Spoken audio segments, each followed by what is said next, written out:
Good afternoon. बैठिए बैठिए बैठिए।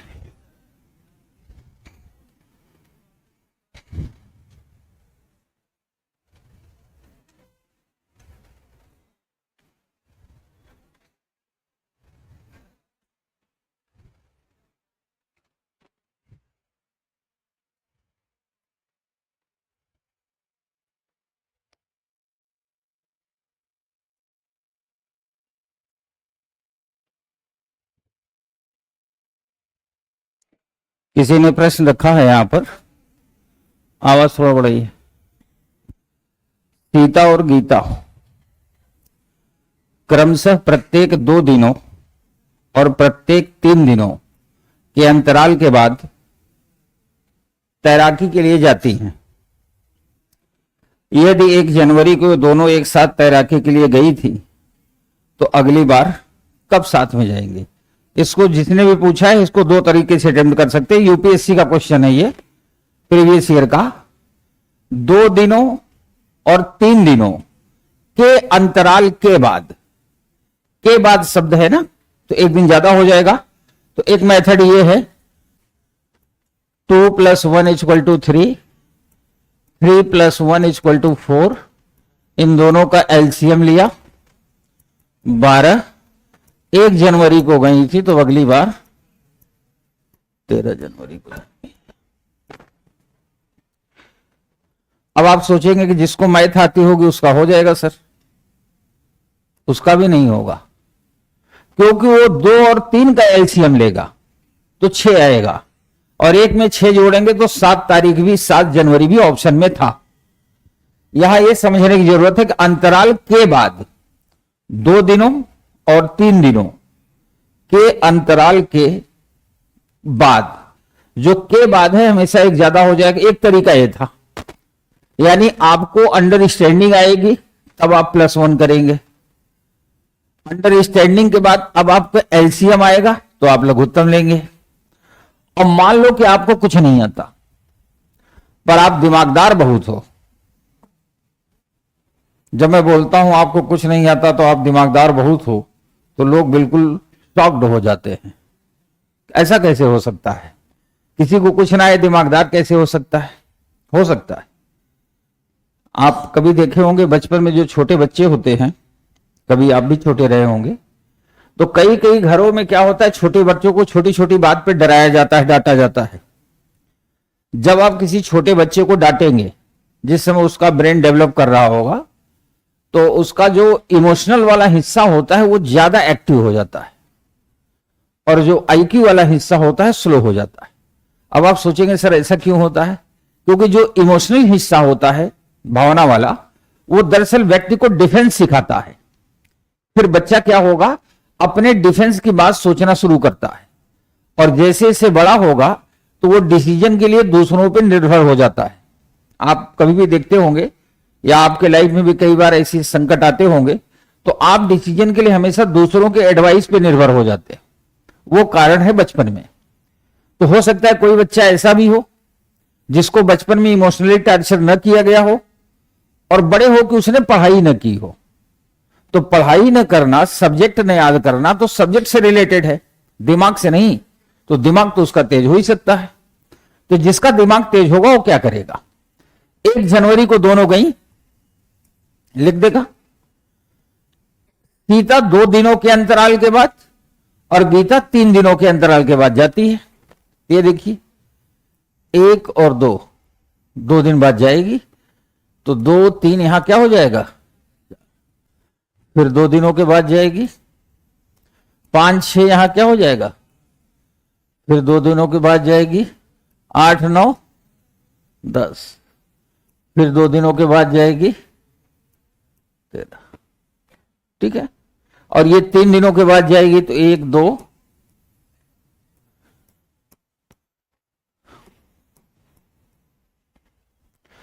2 3 4 6 7 8 9 10 11 12, ये मिलन हो गया। तो जिसको समझ आती होगी सिर्फ समझ, वो 1 एक्स्ट्रा लेकर के चलेगा, तब भी 13 आएगा। जो वहीं समझ जाएगा कि के बाद का मतलब +1, और लघुत्तम ले लेगा। लघुत्तम बहुत छोटी बात है, कक्षा 6-7 में पढ़ाया जाता है, और इतना आता है कि एलसीएम हम लेते कहां हैं। एलसीएम और एचसीएफ में लोगों को डाउट कहां होता है कि जब सिंपल सा पूछेगा तब तो कर लेते हैं, जब वो प्रश्न बनाना पूछता है, जैसे 3 बड़ी बड़ी संख्याएं दे देगा, अब पूछेगा वह बड़ी से बड़ी संख्या बताइए जिससे तीनों विभाजित हो जाए। ध्यान सुनना, कई बार कहेगा कि एक परिधि है, एक रेस का मैदान है जो इतने मीटर मतलब परिधि का है, जिसपे 3 धावक इतने इतने मीटर पर आवर की स्पीड से दौड़ रहे हैं। तो अगर शुरुआत में एक साथ दौड़े हों तो अगली बार उनकी मुलाकात कब होगी। तो एलसीएम एचसीएफ का सीधा कॉन्सेप्ट क्या है कि अगर हमें जो भी हमारे पास डेटा दिया है उससे हमें आगे जाना है तो एलसीएम, और उस डेटा के अंदर से कुछ निकाला है तो एचसीएफ। जैसे दे देगा 3 ड्रम है जो 150 लीटर, 250 लीटर, 350 लीटर के हैं, वह बड़ा से बड़ा पैमाना क्या होगा जिससे तीनों को बराबर तरीके से नापा जा सके। तो पैमाना होगा तो उसमें डुबो डुबो के ही तो नापेंगे ना, यानी उसके अंदर से निकालेंगे। तो मैथ का यही कॉन्सेप्ट है बेसिक न्यूमेरेसी का, कि हमें शब्द पता होने चाहिए। महत्तम का मतलब होता है अंदर से निकालना, और लघुत्तम का मतलब होता है जो दिया है उसके आगे जाना। अब आप कहेंगे सर जो दिया है उसके आगे जाते हैं, फिर उसका नाम लघुत्तम क्यों है? क्योंकि जो दिया है उसके आगे जाएंगे तो बहुत आगे भी जा सकते हैं, अनंत तक जा सकते हैं। तो एक लिमिट तक जाना, जैसे प्रयागराज से बाहर जाना इस साइड में, तो फतेहपुर भी है, कानपुर है, अलीगढ़ है, गाजियाबाद है, दिल्ली है। लेकिन दिल्ली अंत थोड़ी है, थोड़ी सी मेहनत करोगे तो हरियाणा होते हुए पंजाब, और अगर जरा सा मेहनत और कर दी, आगे समझदार हो, तो आगे जब भेजेगा तो लिमिट देगा ना, लघुत्तम लगाएगा। लघुत्तम का मतलब हुआ आगे जाना पर एक लिमिट, और महत्तम का मतलब अंदर से निकलना। एनीवे, जिसका भी ये मैटर था सॉल्व हो गया। अब हम चलते हैं प्रीवियस क्लास की दुनिया में जहां हम पढ़ रहे थे। हम लोगों ने 4 कॉन्सेप्ट पढ़े थे। एक में पढ़ा था कि एक व्यक्ति का अगर लेफ्ट और राइट दोनों से नंबर दिया गया हो, पोजीशन दी गई हो, तो घटा देते हैं एक, तो टोटल की संख्या आ जाती है। दूसरा पढ़ा था कि अगर एक कोई लाइन हो और उसमें किसी के लेफ्ट से पोजीशन दी हुई हो तो टोटल में से घटा देंगे इस लेफ्ट पोजीशन को, तो राइट में कितने लोग हैं पता चल जाता है, और जब राइट से इसकी पोजीशन पूछेगा तो +1 कर देंगे। तीसरा हम लोगों ने सीखा था कि 2 व्यक्ति हैं, ये आपस में अपने स्थान बदल लेते हैं, तो किसी का लेफ्ट या राइट से दिया होगा, उसमें भी पहला दूसरा कॉन्सेप्ट ही लगेगा। चौथा हम लोगों ने सीखा था कि मान लो कि ए बाएं से 18वां है, बी दाएं से 10वां है, बीच में 3 व्यक्ति बैठे हैं, तो उस पंक्ति में कुल व्यक्तियों की संख्या क्या होगी।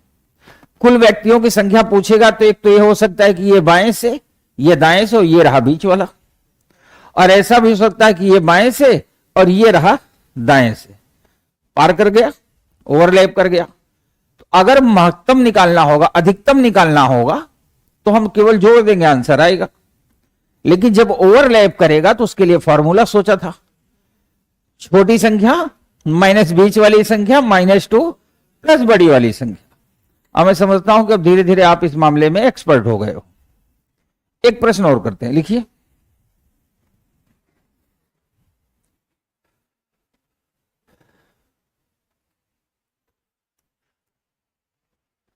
सत्तर विद्यार्थियों की एक पंक्ति में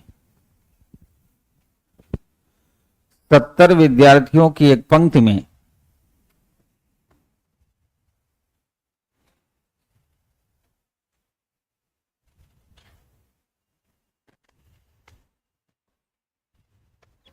x बाएं से 40वां है, y दाहिने से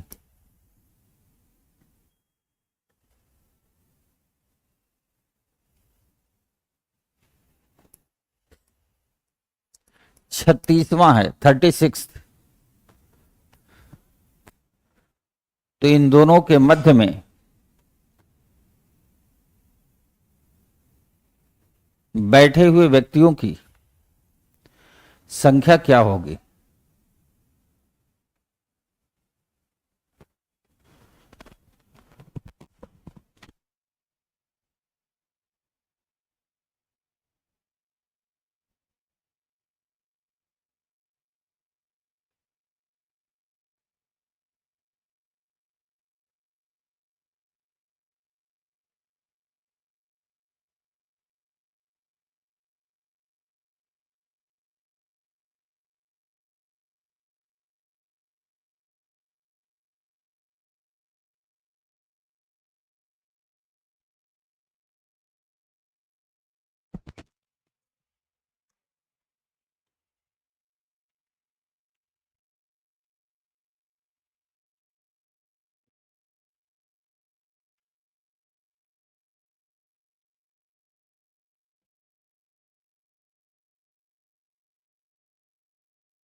अब आप लोग ऊपर देखिए,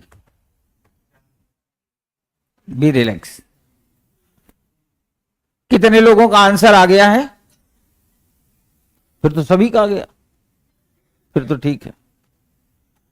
चलो हम मान लेते हैं थोड़ी देर के लिए कि हम ये अपने लाइफ में फर्स्ट टाइम क्वेश्चन देख रहे हैं। और जब मैं क्लास में आपको बोलूं कि मान लेते हैं कि हम अपने लाइफ में फर्स्ट टाइम देख रहे हैं, तो आप यकीन मानो जब 26 में पेपर दे रहे होगे ना, मई में, सर्दी का महीना नहीं होगा, गर्मी का महीना होगा, पसीना जो है ऐसे निकल रहा होगा कि रुक नाम नहीं ले रहा होगा, और पेपर होगा 2:30 से 4:30। 2:30 से 4:30 का जो टाइम होता है ना, उसमें वैसे भी आदमी नहीं रह जाता। और आप यकीन मानो जिस वक्त आप पेपर दे रहे होंगे, चाहे आजमा के देख लेना, और जो लोग इस बार पेपर नहीं देंगे, पेपर होने के बाद पेपर लेके देख लेना, आप जितने प्रश्न देखेंगे वो आपको लगेंगे नया है। आपको लगेगा जो मैंने कॉन्सेप्ट पढ़ा था उनके आने की पॉसिबिलिटी 20-25% होगी, 75% तो नया ही देगा। मेरी वैसे कोशिश रहती है 2011 से लेकर आज तक जिस जिस टॉपिक पे मैं डिस्कस करूंगा, उस टॉपिक से रिलेटेड यदि क्वेश्चन आप एग्जाम में करेंगे तो आपका गलत नहीं होगा, ये हमारी जिम्मेदारी। पहले भी किसी का नहीं हुआ, आगे भी नहीं होगा। लेकिन आपको सिर्फ इस भरोसे पे नहीं रहना है कि जो सूत्र है, जो फॉर्मूला, उसी पे आधारित रहना। आपको हमेशा सोचना है कि अगर चीजें बदलेंगी तो हम क्या करेंगे। तो हम थोड़ी देर के लिए मान लेते हैं कि ना हमें आता है ये और ना आपको। साफ साफ कह रहा है कि व्यक्ति हैं 70, एक्स बाएं से 40 है, वाई दाहिने 36। तो देखने में ही लग रहा है 40 और 36 जो हो जाएगा 76, 76। कॉमन सेंस की बात है, पंक्ति है 70 की और हो जा रहे हैं 76। अब हमारी ये नहीं समझ में आ रहा है कि कुछ तो गड़बड़ है, पर बीच में कितने आ रहे हैं कैसे निकालें। तो आप इस प्रश्न को ज्यादा से ज्यादा 1 मिनट के लिए भूल जाओ और आप मानो 1 2 3 4 5 6 7 8 9 10 व्यक्तियों की पंक्ति में राजू बाएं से छठवां है। 1 2 3 4 5 6, राजू बाएं से छठवां है। काजू दाहिने से 7वां है, राजू छठवां है और काजू 7वां है। तो 1 2 3 4 5 6 7,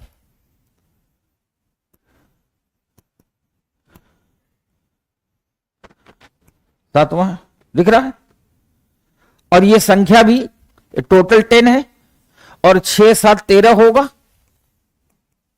तो ये 10 से ज्यादा भी है।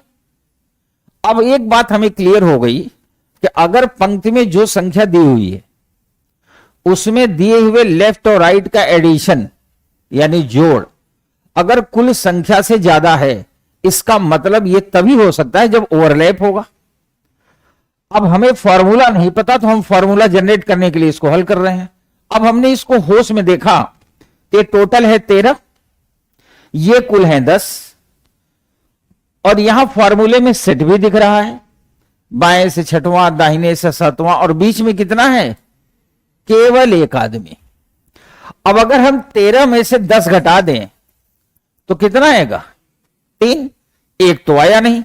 अब हमें सोचना है कि एक क्यों नहीं आ रहा है, क्योंकि एक काजू और दूसरा राजू।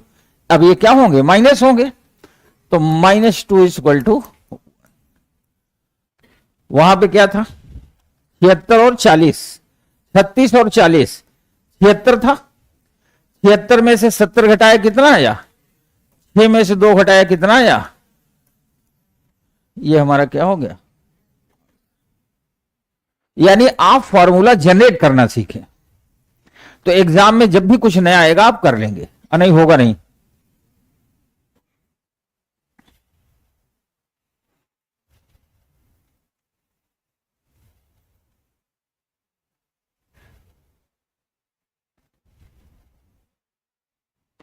आज इतनी सर्दी है प्रयागराज में कि सड़क से निकलिए तो जो लोग दिख रहे हैं ना, आपको फील आएगा कि आप पृथ्वी पे नहीं हैं, अंतरिक्ष में यात्रा कर रहे हैं। लोग ऊपर से नीचे तक इतना कपड़ा पहने हैं, कुछ लोग तो टोपी लगा के उसके ऊपर मफलर गमछा भी बांध लेते हैं।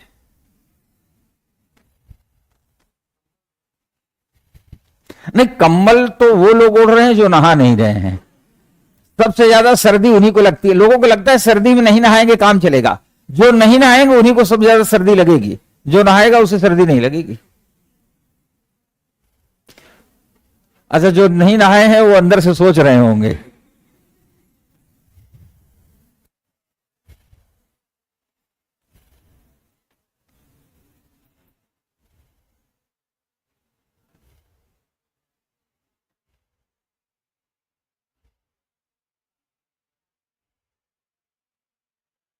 इसमें से कुछ प्रश्न ऑलरेडी अब आप कर चुके होंगे, क्योंकि क्लास के बाद ये मैंने दे दिया था और आप में से मैक्सिमम लोगों ने कर भी लिया होगा। तो जो हो गए हैं उनको कराने की जरूरत नहीं है।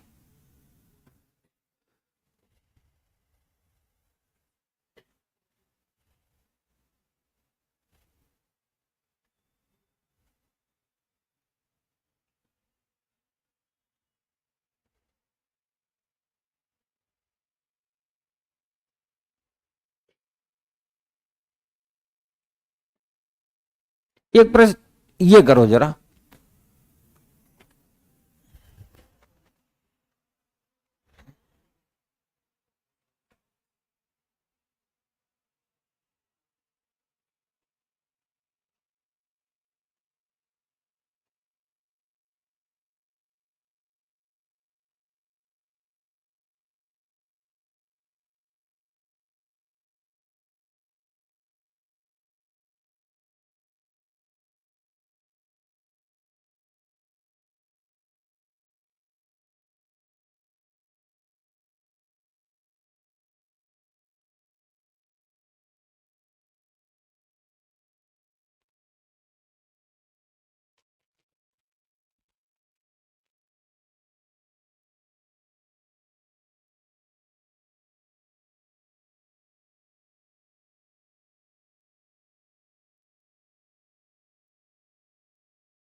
किसी कक्षा में विराट का स्थान बाएं से 67, रोहित का स्थान दाएं से 57।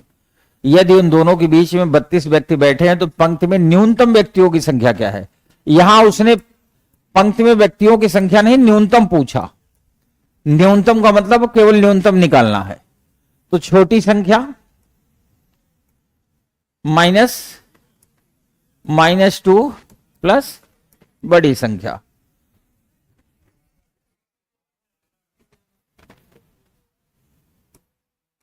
कितना आएगा?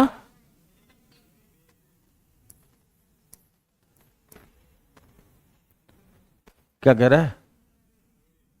मजे ले रहे हो?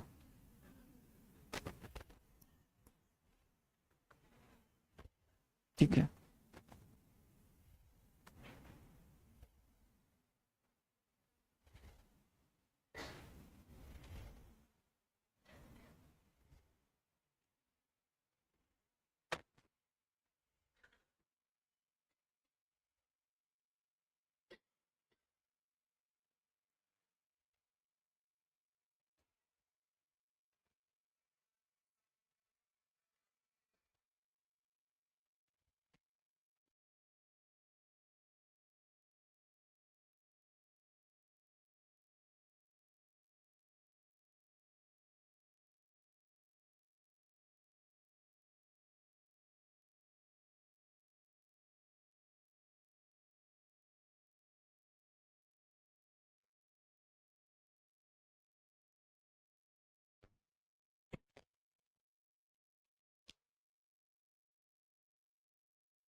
ऑनलाइन वालों आंदोलन मत करो, सुन लिया देख लिया।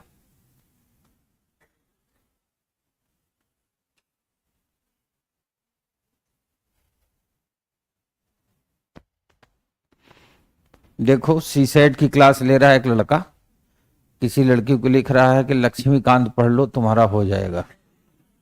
लक्ष्मीकांत जैसे फूफा हो इनके। सीसेट जब पास ही नहीं होगा, जब यहां सेमिनार हुआ था प्रयाग संगीत समिति में, खान सर जब आए थे तो मैंने एक बात कही थी, सीसेट क्या है, जैसे जब किसी की शादी होती है ना, शादी समझते हो, कोर्ट मैरिज हो, गिरजाघर में हो, या मौलवी के सामने हो, या मंदिर में हो, या मंडप में हो, अगर दूल्हा दुल्हन वहां तक पहुंचेंगे ही नहीं तो शादी होगी नहीं होगी। तो जब सीसेट पहुंचने ही नहीं देगा तो फिर बारात की तैयारी किस बात की, पर कर रहे हैं। 46 व्यक्तियों की एक पंक्ति में मिथुन बाईं ओर से 22वां, पंकज दाहिनी ओर से 31वां। 53 minus 46, 7 minus 2 equal to, option A is the right answer. अब आपके पास केवल 30 सेकंड होगा, प्रश्न को 30 सेकंड में पढ़ना है और 30 सेकंड में ही आंसर देना है, और हाथ उठवाऊंगा, ठीक है? रेडी? ये रहा question.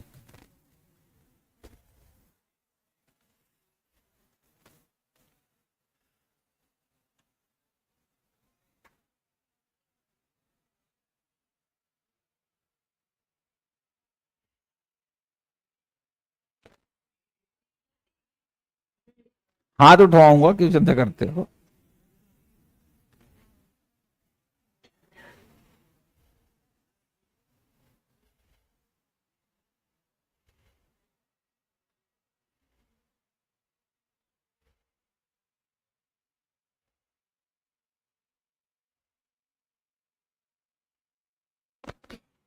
Option A, very good. Option B, बहुत अच्छा। ऑप्शन सी, सी वाला है कोई? ऑप्शन डी, सी वाले नहा के नहीं आए हैं। जिसने भी उठाया था अगल बगल वालों होशियार हो जाओ। किसी पंक्ति में ए बाईं ओर से 18वां है, बी दाहिनी ओर से 25वां है, पंक्ति में कुल कितने व्यक्ति हैं, कैसे डिसाइड हो सकता है? हाँ, एक काम हो सकता था, अगर इसमें आंसर 25 दिया होता तो हो जाता, क्योंकि ये पूरा का पूरा इसके अंदर एंटर कर जाता, मैक्सिमम संख्या क्या हो जाती? 25। ये बात जरूर याद रखना, अगर यहां 25 ऑप्शन में होता फिर ये ना होता, 25 होता तो ये ना होता, क्योंकि फिर ज्ञात नहीं किया जा सकता और 25 दोनों दे देगा तो कंफ्यूजन होगा। तो 25 हो सकता है, क्यों? क्योंकि ये इधर से 25 है, ये पूरा का पूरा 18 इसके अंदर एंटर कर जाएगा, मतलब मिनिमम पॉसिबिलिटी 25 की हो सकती है। मैक्सिमम कितने होंगे ये निर्धारित नहीं कर सकते या ज्ञात नहीं किया जा सकता, ये ध्यान रखना।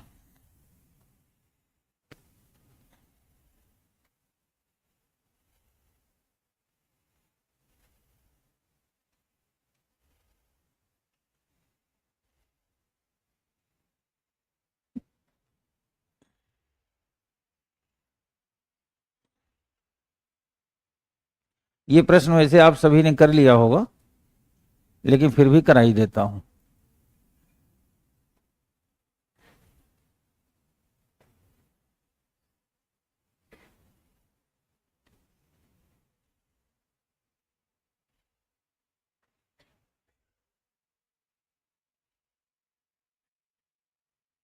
रेडी?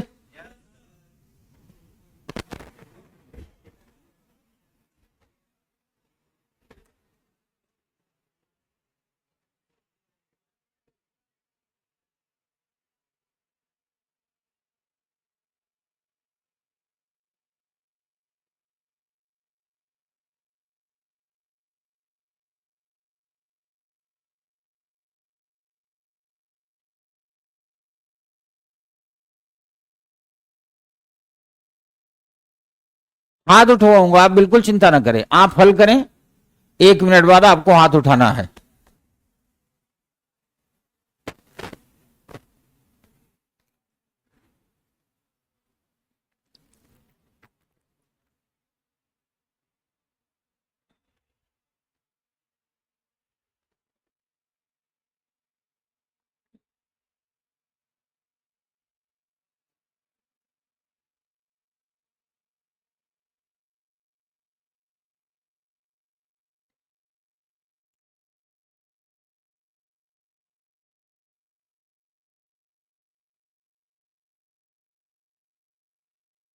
आंदोलन नहीं, आंदोलन नहीं। और जो हाथ ना उठाए, जिसके बगल में जो हाथ ना उठाए, तो समझ जाना वो नहाया नहीं है, क्योंकि हाथ उठाएगा बगल वाला बेहोश हो सकता है, इसलिए नहीं उठाएगा। Ready? Option A,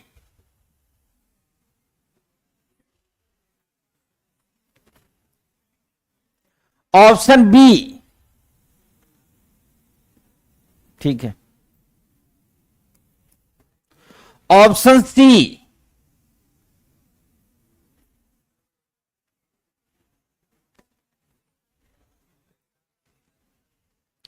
option D. ये उधर लड़कों की संख्या कुछ ज्यादा है, ये सब लाइब्रेरी वाले हैं, ठीक है।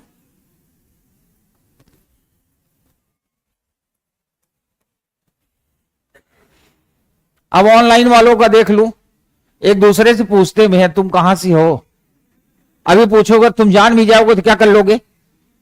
एक बात बताइए, इतनी दूर से तुम कहां से हो, पता करने से क्या फायदा? जहां से भी होगी लाइब्रेरी में ही होगी। लेकिन नहीं, पढ़ेंगे नहीं, कम यहां ज्यादा ध्यान देंगे। एनीवे, इधर देखिए, ये यूपीएससी 2015 का प्रश्न है। मैक्सिमम लोगों ने सी में हाथ उठाया था, इस क्लास के अधिकतम लोगों ने, ठीक है। अभी एक बच्चा ऑनलाइन में लिख रहा, सर इसी लेवल के क्वेश्चन आएंगे। इस लेवल के आएंगे ये मैं नहीं कहता, पर जो मैं क्लास में पढ़ा दे रहा हूं और जहां जहां तक पढ़ा दूंगा, अगर आप उसको रेडी रखेंगे तो उसी लेवल से आपका काम चल जाएगा। इसमें किसी तरह का कंफ्यूजन ना पालिए। और मैं पहले भी क्लास में कहा था, आज फिर कह रहा हूं, कभी भी आपको लगे ना कि मेरे बारे में कोई कंफ्यूजन है, यानी जो मैं बता रहा हूं ये सामान्य रीजनिंग है या वास्तव में सी सेट है, तो आप एक बार मेरा नाम डाल के ढूंढ के देखो, तो आपको मेरे जब रिकॉर्ड पता चलेगा तो आपको पता चल जाएगा कि मैं क्या पढ़ा रहा हूं, सी सेट या रीजनिंग। क्योंकि रीजनिंग और सी सेट में डिफरेंस है। सी सेट जो होता है सिविल सर्विसेज एप्टीट्यूड टेस्ट है, और रीजनिंग वो है जो कांस्टेबल में आएगी, दरोगा में आएगी। अब कुछ लोग सोच रहे हैं सर हम तो भरे हैं, मैं समझता हूं। तो एक बात बताइए, अगर मैं आपको 5 मीटर ऊंचाई की जंपिंग सिखा रहा हूं, तो 2 मीटर तो आप रात को सो के उठेंगे तब भी पार कर जाएंगे। जिस लेवल की आप पढ़ रहे हैं ना, दरोगा सिपाही तो आपको रोक ही नहीं पाएगा। बस आप सपना पाल के रखो, जब रोकेगा सी सेट। क्यों रोकेगा ये देखो, सी सेट क्यों रोकेगा अभी देखना। भिंडी बंद गोभी से अधिक स्वादिष्ट होती। कुछ लोग ऐसे भी होंगे जिन्हें पता ही नहीं होगा बंद गोभी होती क्या है। क्लियर है? भिंडी बंद गोभी से अधिक स्वादिष्ट होती है, तो ये देखो, भिंडी बंद गोभी से अधिक स्वादिष्ट होती है, तो ऊपर है, ठीक है। अभी देखना पूरा स्वाद खराब हो जाएगा। फूल गोभी भिंडी से अधिक स्वादिष्ट होती है।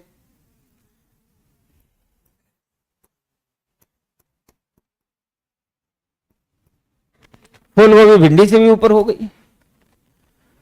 अब यहां कार्यक्रम होता है, बंद गोभी मटर से अधिक स्वादिष्ट नहीं होती।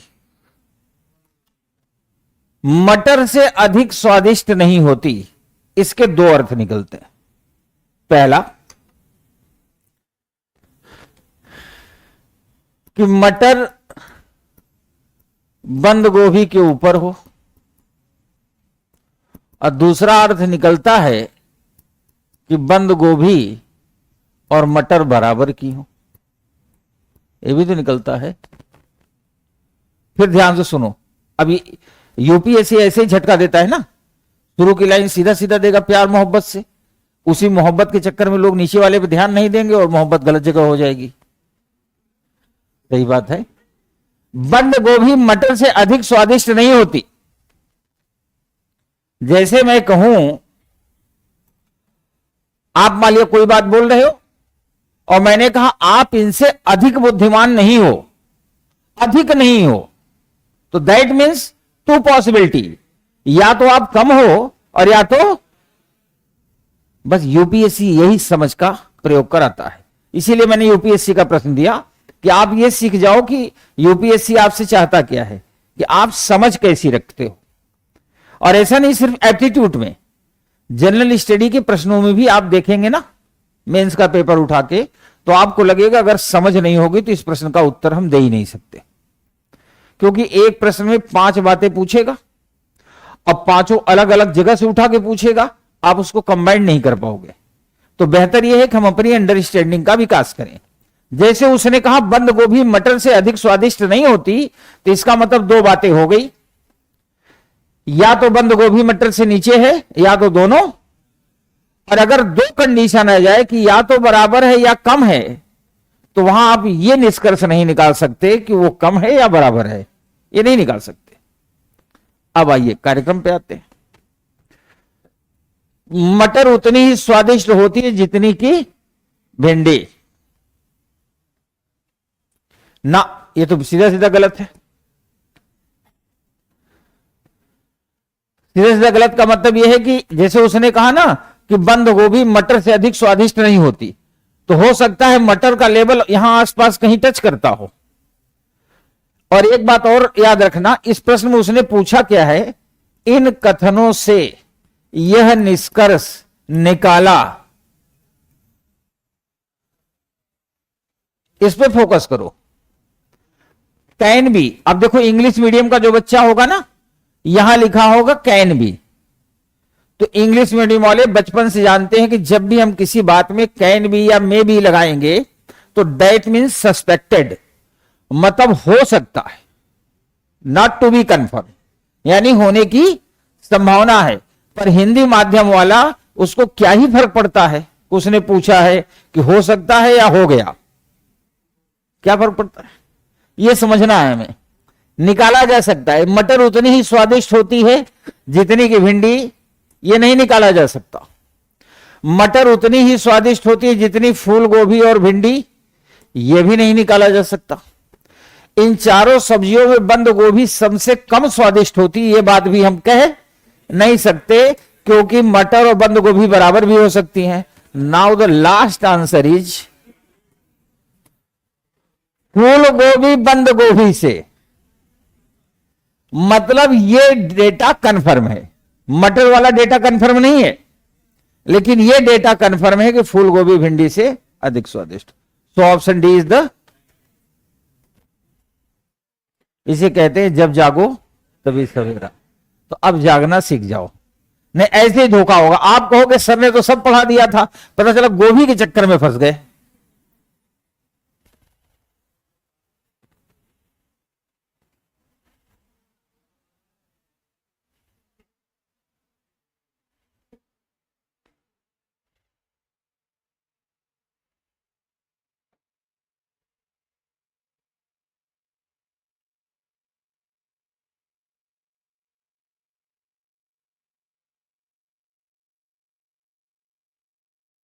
चलो अच्छा, सुंदरता वाला एक प्रश्न निकाल लो।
रेडी? ये हो गया होगा तो अंदर से कुछ कॉन्फिडेंस आ जाएगा। ऑप्शन ए,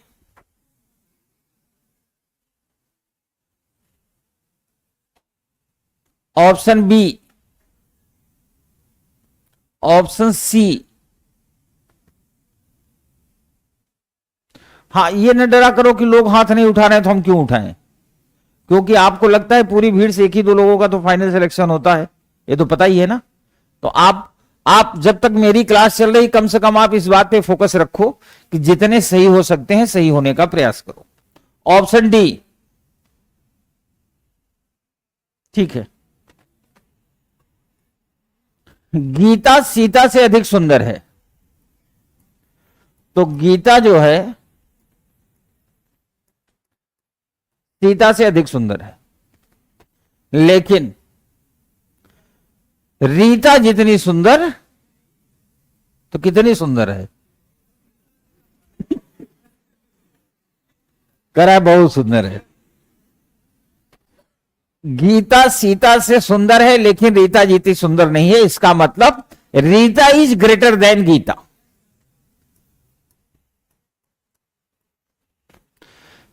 गीता सीता से तो सुंदर है, पर अब इतनी भी सुंदर नहीं जितनी की, तो सब ज्यादा सुंदर अभी तक कौन हुआ? अब कह रहा है सीता गीता जितनी सुंदर नहीं है।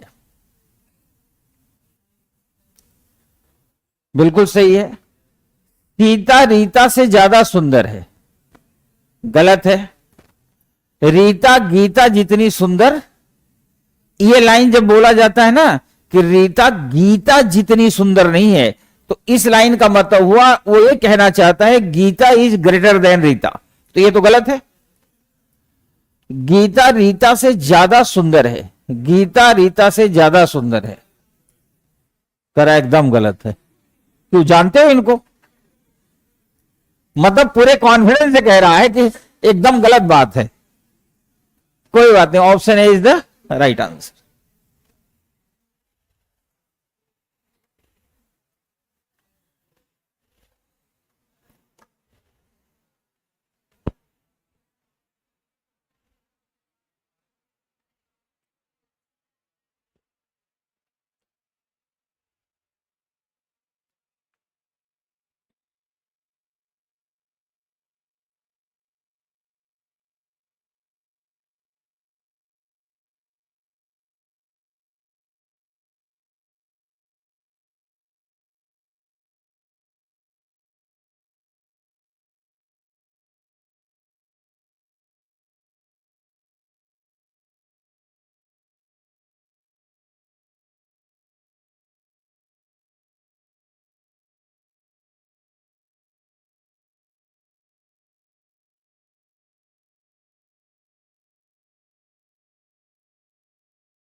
आप में से किसी को ये तो नहीं लग रहा कि इतनी बार श्रीमान क्यों लिखा है?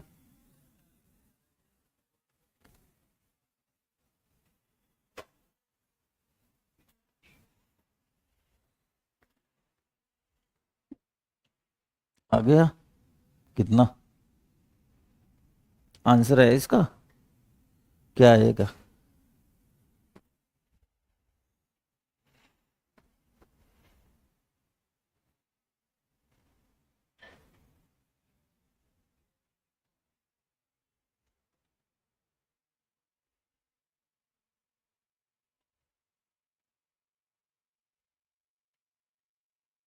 किसी पंक्ति में श्रीमान एक्स सामने से 14वें स्थान पे है। याद रखना, एक टर्म यहां बोला है पंक्ति, तो पंक्ति में सामना तो कुछ होता नहीं, स्तंभ में सामना होता है ना, लेकिन फिर भी वो सामना कह रहा है तो मान लेते हैं सामना है। वैसे पंक्ति शब्द है तो आपको सामना से घबराने की जरूरत। सामने से 14वें स्थान पे है श्रीमान एक्स। अटेम्प्ट करने का तरीका देखो, अब तक सारे प्रश्न मैंने इसी अंदाज में अटेम्प्ट किए हैं और आगे भी आपको ऐसे ही अटेम्प्ट करना है अगर आप चाहते हैं पास होना तो, और कसम खाए हैं फिर तो कोई बात ही नहीं है। वाई अंत से 17वें स्थान पे। कई बार विद्यार्थी इस बात पे कंफ्यूज कर जाते हैं कि सर आपको कैसे पता अंत इधर से है या इधर से। हमें कुछ नहीं पता, क्योंकि वो तो सामना कर रहा है। आप चाहो तो ऐसे हॉरिजेंटल वो वर्टिकल बना के भी कर सकते हो, लेकिन चूंकि उसने पंक्ति शब्द इस्तेमाल किया है इसलिए हमने ये बनाया है। अब कह रहा है कुल व्यक्ति हैं 48 और इनके ठीक मध्य में बैठा है जेड। ओके, तो पहले ये और ये घटा देंगे तभी तो पता चलेगा अंदर कितने हैं। तो 17 और 14 जोड़ दो, 7 4 11, 1 1 2 1 3, 17 आ गया। यानी एक्स और वाई के बीच वाले एरिया में 17 व्यक्ति बैठेंगे। और याद रखना 17 इज अ ऑड नंबर, एक विषम संख्या है, तो विषम संख्या में एक तो जेड ही होगा। 17 में से 1 घटा दिया, आ गया कितना, आधे इधर बैठेंगे आधे, तो 16 का आधा कितना होता है, 8 इधर 8। Option C is the B. कैसे हुआ था,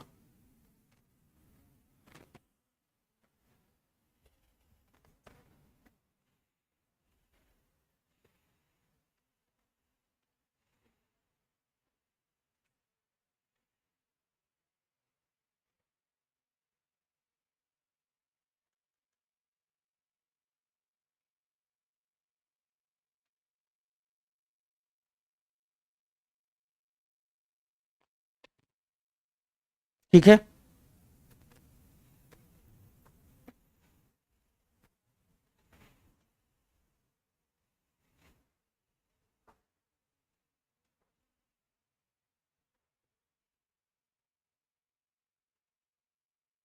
यूपीएससी प्रीवियस ईयर के कुछ प्रश्न देखेंगे ना तो आपको ये लगेगा कि दुनिया ऐसी ही होती है। चलो ये देखो,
अब हो गया होगा।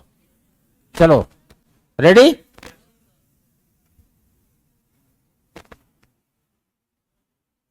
अच्छा कुछ स्टूडेंट ऐसे होते हैं जैसे कोई चीज पढ़ रहे होते हैं तो जो पेन हाथ में होती है ना मुंह में डाल लेते हैं, कभी देखा है?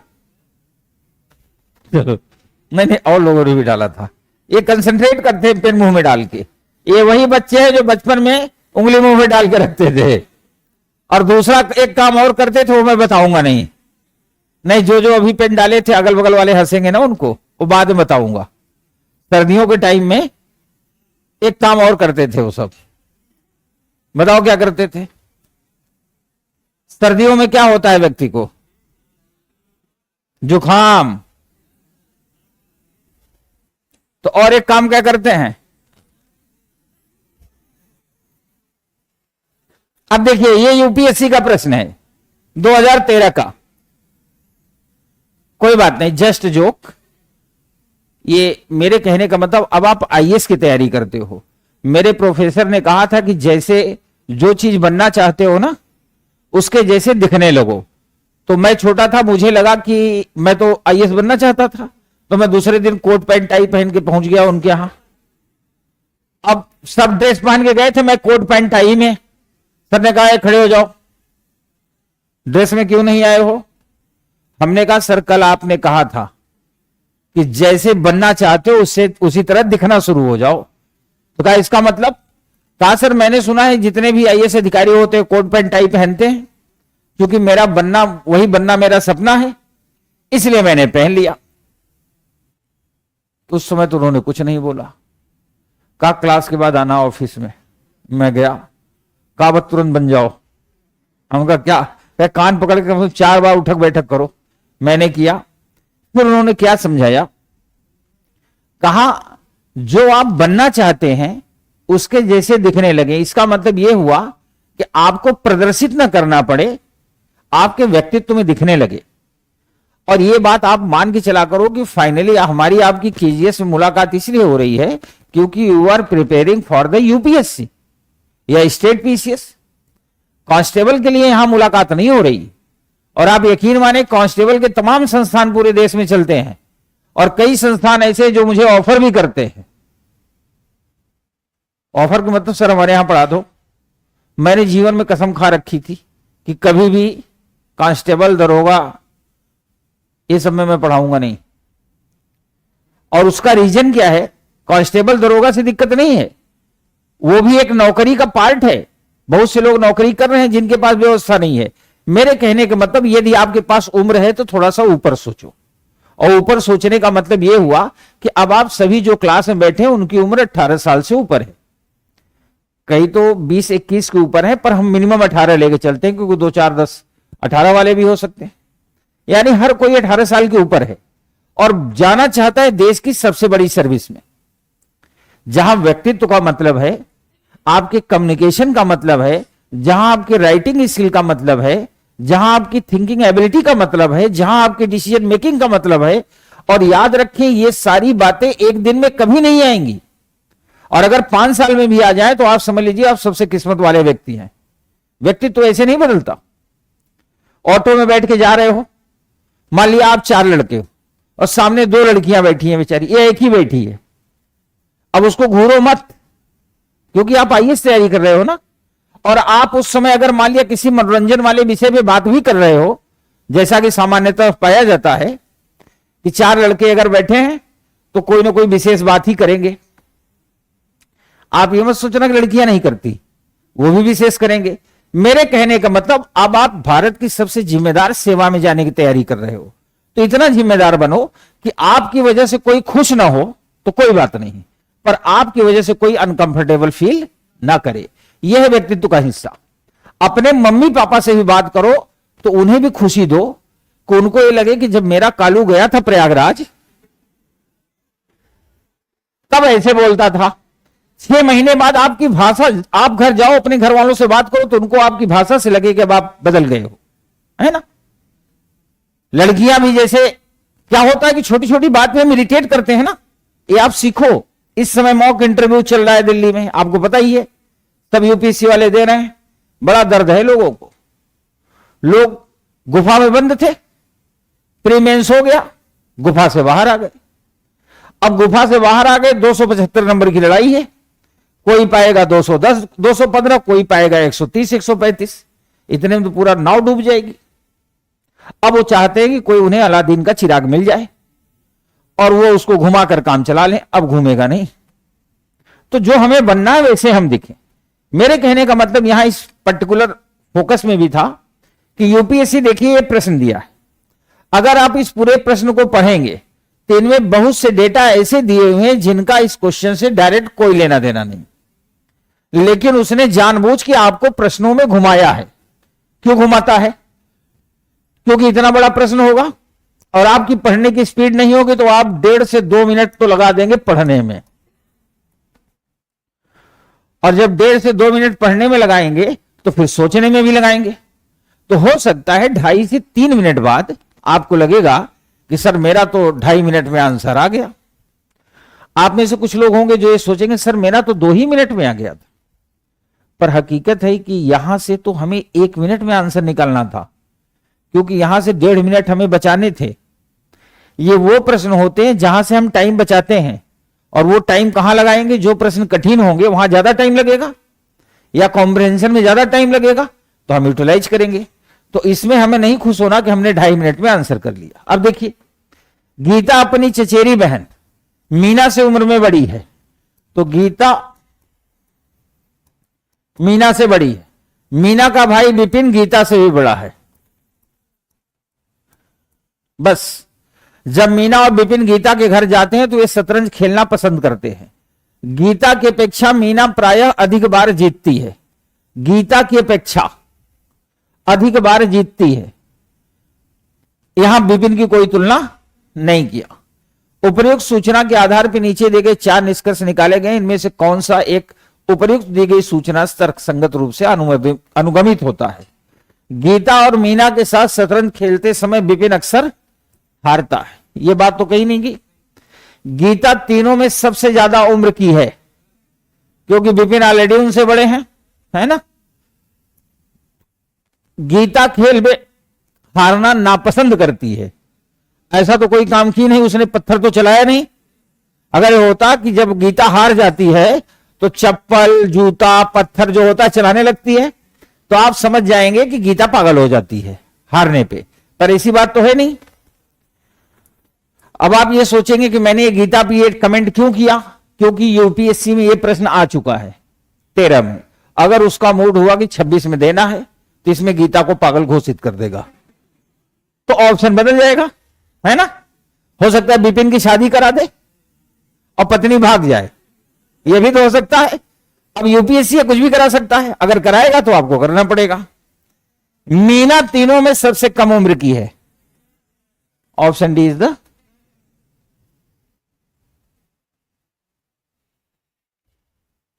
अब मैं आपको उस दुनिया में ले चलता हूं, यहां हम फिर लौटेंगे, है ना। आपकी टेस्टिंग चलती रहे।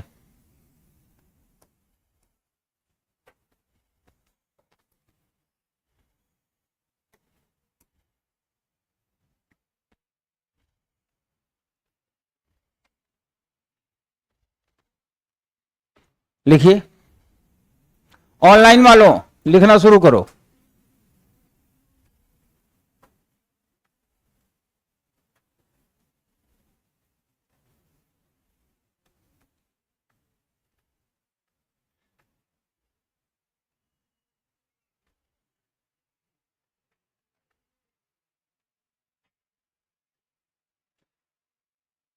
लिखिए प्रश्न। एक क्रिकेट एक क्रिकेट मत लिखो। एक खेल के कॉम्प्लेक्स में, एक खेल के कॉम्प्लेक्स में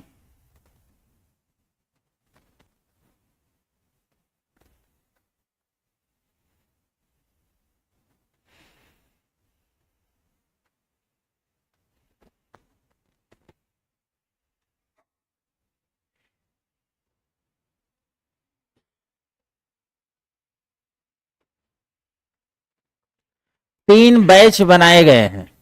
बैच 1 2 3।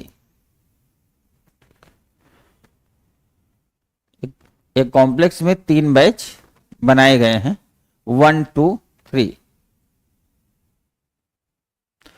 इन सभी बैच में, इन सभी बैच में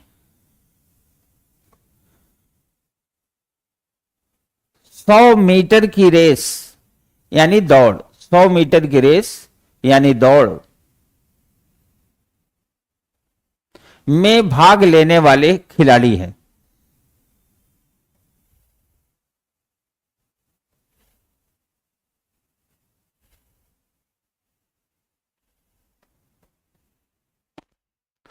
प्रत्येक बैच में 15-15 खिलाड़ी हैं। प्रत्येक बैच में 15-15 खिलाड़ी हैं।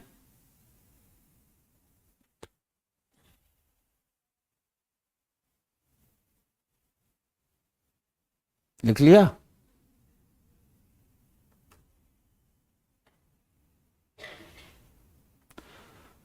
वार्षिक प्रतियोगिता के पश्चात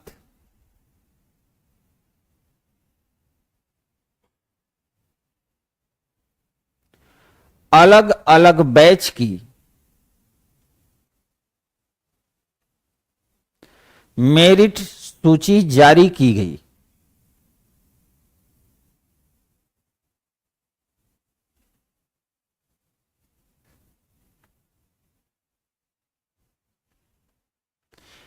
एक लड़का जिसका नाम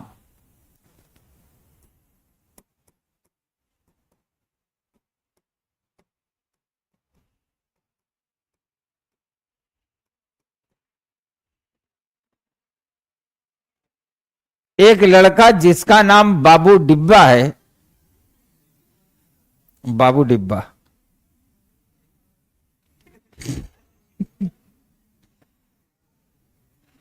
एक लड़का जिसका नाम बाबू डिब्बा है, जो कि बैच 1 का खिलाड़ी है, बैच नंबर 1 का खिलाड़ी है, बैच 1 यानी बैच नंबर 1 का खिलाड़ी है, अपने बैच में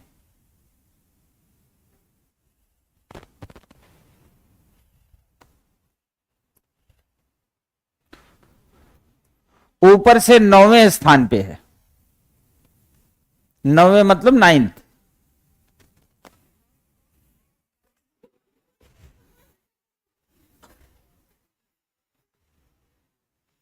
पूरा सेट करके रखा है कि चाहे एग्जाम चल रहा हो पर वो न जाने पाए।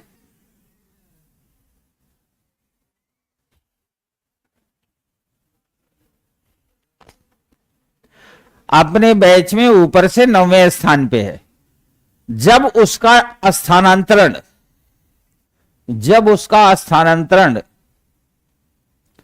बैच नंबर 2 में किया गया,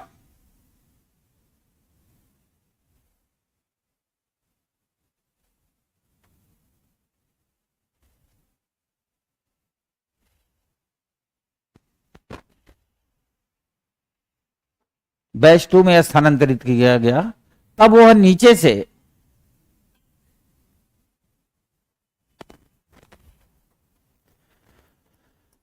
10वें स्थान पे था।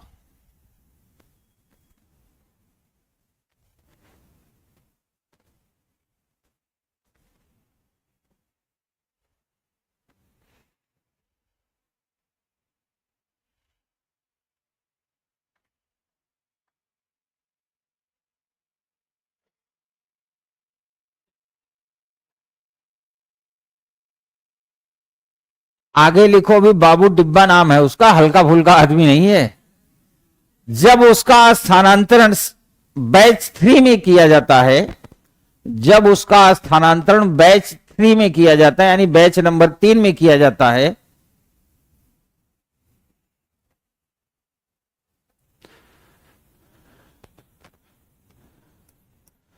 तब वह ऊपर से 11वें स्थान पे होता है।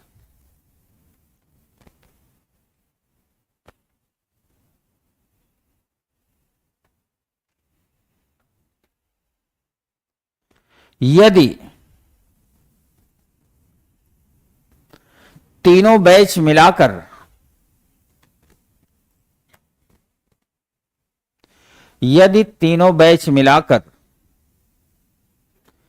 एक संयुक्त वरीयता सूची,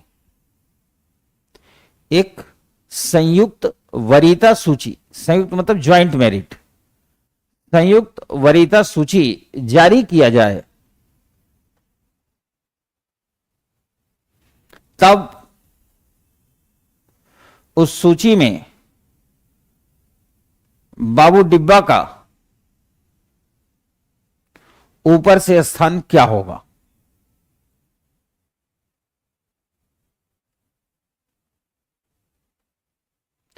बाबू डिब्बा का ऊपर से स्थान क्या होगा?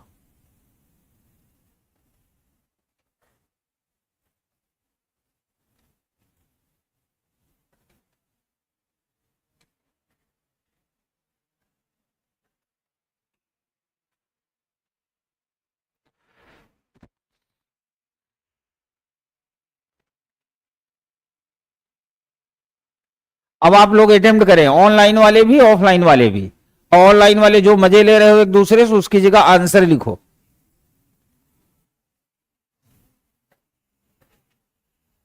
बात नहीं, एक निवेदन है कि इस प्रश्न में कोई बात नहीं करेगा, आपका आंसर आए तो भी और ना आए तो भी, बिल्कुल आवाज नहीं आनी चाहिए।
आता जाए, आप सिर ऊपर करके बैठते जाइए, मैं खुद ही पूछ लूंगा।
अरे रुक जाओ यार, पहले इधर शुरू करेंगे।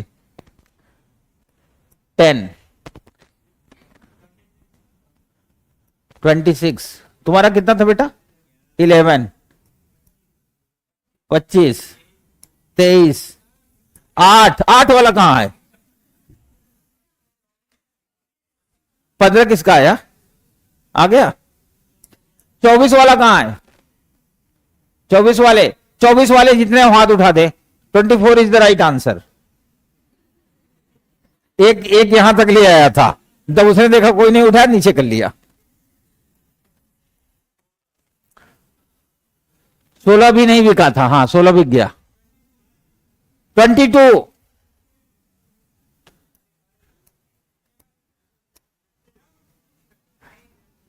मेरी क्लास में जो आंसर हो वही बोलना। नहीं, मेरे पास परमाणु बम है, आपको पता ही है ना, लाइब्रेरी में सीधा जाके फूटेगा। 15, जितना लिखा है ये तो बुक हो गया। इसके अलावा जिसका वो हाथ उठा के बोले। कितना? 14, वेरी गुड। उधर एक लड़की हाथ उठाई थी। 34 किसका है? ठीक है, इधर कोई लड़का हाथ उठाया। 13, 33, और आपका 35 हो गया, उनका पूछ रहा हूं। 17,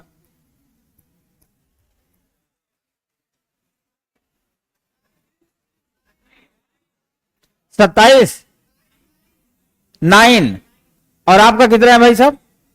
30।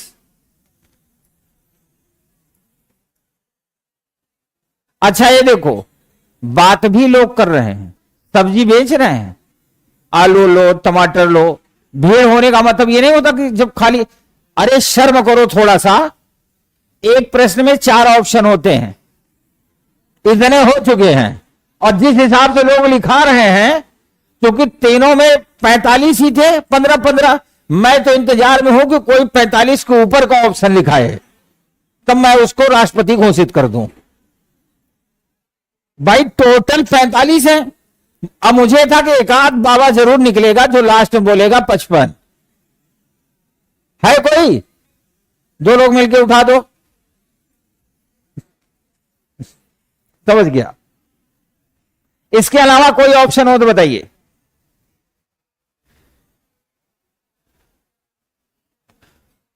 3 कितना? 30। इधर से कौन बोला ऑप्शन? इशारा करो इसी धीरे से, पीछे वाले। ये तो कह रही है, ये बोले। इसके अलावा किसी का ऑप्शन है? ऐसे नहीं बच्चा, मैं पीछे आ भी जाऊंगा। हाथ उठा के सम्मान से बताओ मेरा ऑप्शन ये है। बाद में मत कहना कि सर मेरा सही था, मैं बताया नहीं। चलो खड़े हो जाओ। अच्छा, पीछे वालों का ये नहीं पता चलता को हाथ स्वतः उठा रहे हैं या 5 लोग मिलके नीचे से उठवाए हैं। चलिए एनीवे, इतने ऑप्शन आ गए। अपने ऑनलाइन वाले भी चमत्कार कर रहे हैं।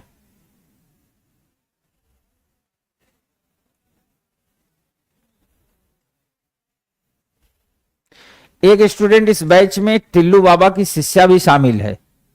वो धुआंधार अपने कमेंट लिख रही है कि लोगों के साथ 2 घंटे होता है, मैं 24 घंटे बर्दाश्त कर रही हूं।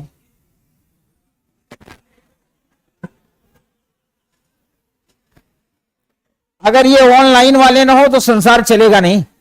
जो पृथ्वी घूम रही है अपनी एक्सिस पे ना, यही घुमा रहे हैं, क्योंकि ये सामने होंगे नहीं। अच्छा, जो अन्य बच्चे होते हैं वो कंफ्यूजन में आते हैं कि बड़ी समस्या में चल रही होगी बेचारी। उनको पता नहीं कि वो बेचारी है कि बेचारा, लेकिन लोग उसमें लगे हैं, मेहनत कर रहे हैं। अब इधर देखिए, आपको याद होगा जब ये टॉपिक मैंने स्टार्ट किया था। अब आप आइए टू द पॉइंट।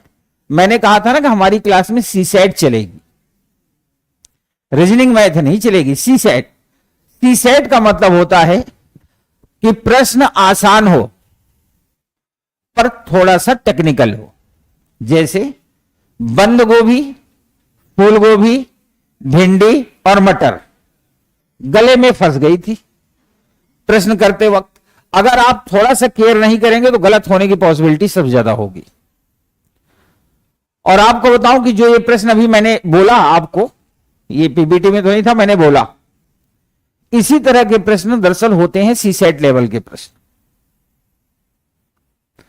और आपको मैं बताऊं, जो इधर आप देखते हो ना काफी टाइम से 2011, 12, 13 में जब सीसेट क्वालिफाइंग नहीं था, तब भी इंजीनियरिंग बैकग्राउंड वालों का सिलेक्शन हुआ। और इंजीनियरिंग बैकग्राउंड का 2011 के पहले भी सिलेक्शन होता था। 2001, 2, 3, 4, 5 में भी बीटेक वाले होते थे सिलेक्ट। ऐसा नहीं है कि कम होते थे। 2013 तक भी ह्यूमैनिटी और बीटेक का लगभग रेशियो बना रहा।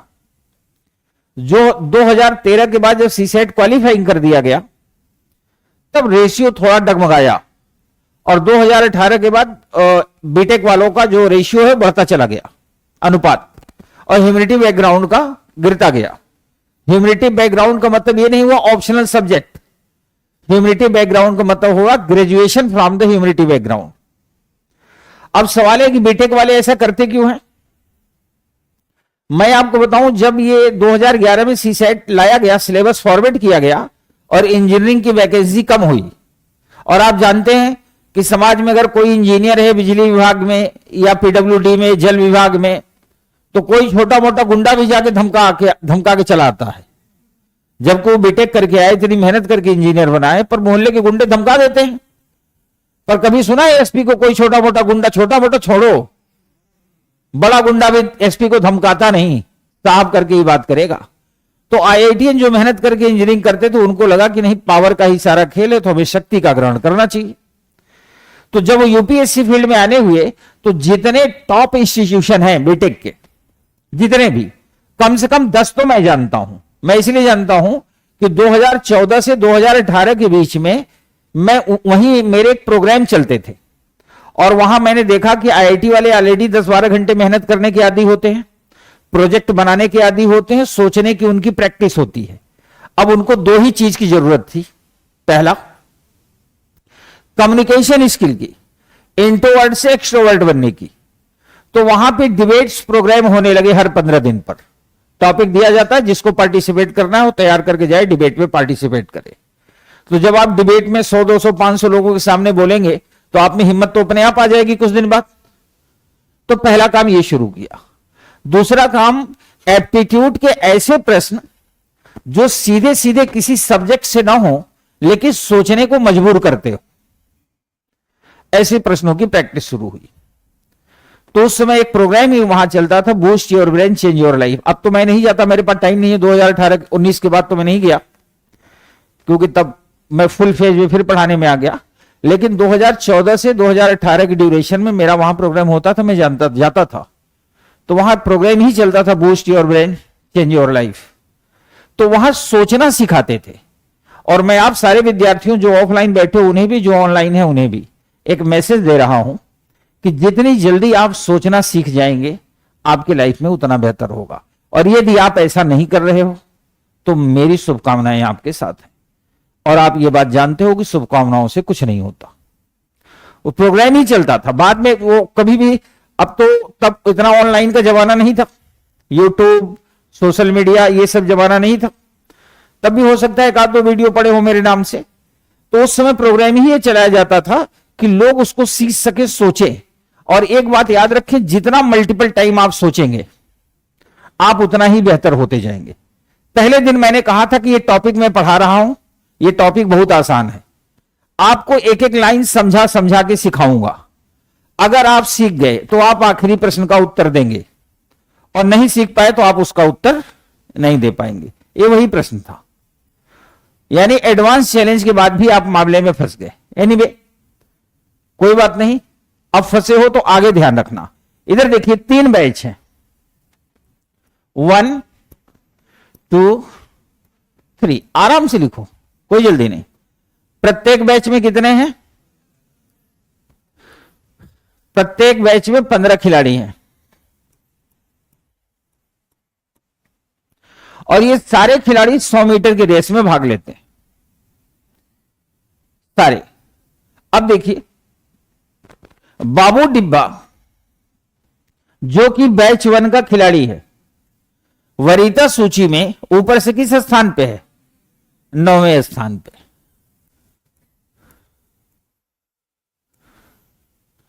यह है बाबू। इसका नाम इतना बढ़िया मैंने इसलिए रखा है कि भविष्य में जब आप प्रैक्टिस करो, मेरी क्लास ना हो, तो आपको याद आएगी बाबू डिब्बा की। ठीक है, तो ये बाबू डिब्बा ऊपर से 9वें स्थान पे है, यहां पे। अब एक बात बताइए, अब आप लोग हमारी नजर में बाबू डिब्बा हो, ऊपर से 9वें स्थान पे है, तो आपको याद होगा कि शुरुआत में खूब लाइन खींच खींच के सिखाया था ना। ऊपर से 9वां है, इसका मतलब इसके ऊपर कितने होंगे? जय हो। ठीक है,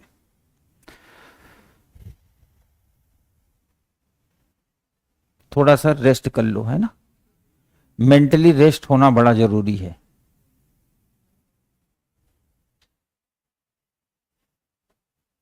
रेस्ट का मतलब होता है क्लास में ही आप ये सोचो कि ये मिस्टेक हुई क्यों आपसे। बड़ा आसान प्रश्न है, no formula, no any special topic, no any related about the subject, फिर गलत क्यों हो रहा है? ये है बाबू डिब्बा 9वें स्थान पे। इसके ऊपर कितने हैं? बाबू डिब्बा दिख रहा है? कहां है? कहां है? 9वें स्थान पे। ठीक है, तो बाबू डिब्बा का अब स्थानांतरण होगा किसमें? बैच 2 में। बैच 2 में पहले से कितने लोग हैं? एक अपना डिब्बा आ गया, तो कितने हो गए? वाह मत करो, देखो, बी रिलैक्स। और इस बैच में वो नीचे से किस स्थान पे है? 10वें। नीचे से 10वें स्थान पे है, तो इसके ऊपर कितने होंगे? 16 है। तो नीचे से 10वां है, तो इसके ऊपर कितने होंगे? 6। बोलते रहो, अंदर अफसोस ना मनाने लगो। अफसोस तो इसके पहले करना था ना। और जब इसका स्थानांतरण बैच 3 में किया गया, तो यहां भी कितने हो गए? यहां फिर एक कम हो गया होगा, लेकिन यहां काम तो खत्म हो चुका, 16। तीसरे बैच में ऊपर से किस स्थान पे है? 11वें। ऊपर से ना, ऊपर से 11वें स्थान पे, तो इसके ऊपर कितने होंगे?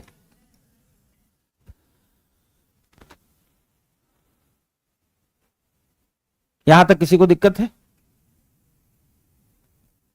अब एक बात बताइए, अपना डिब्बा यहां भी है और वही डिब्बा यहां भी है, यानी जिस कॉम्प्लेक्स में ये 100 मीटर की रेस होती है, सन्नाटे में न रहो, मुंह मत लटकाओ, गलती को एहसास करना सीखो, समझ को बढ़ाना सीखो। मुंह लटकाओगे तो फिर अगला वाला नहीं आएगा। आज मैं आपको बताऊंगा अपनी पहली हवाई जहाज, उस दिन छूट गया था ना। अब आप समझ गए कि मैं याददाश्त का किस लेवल का व्यक्ति हूं।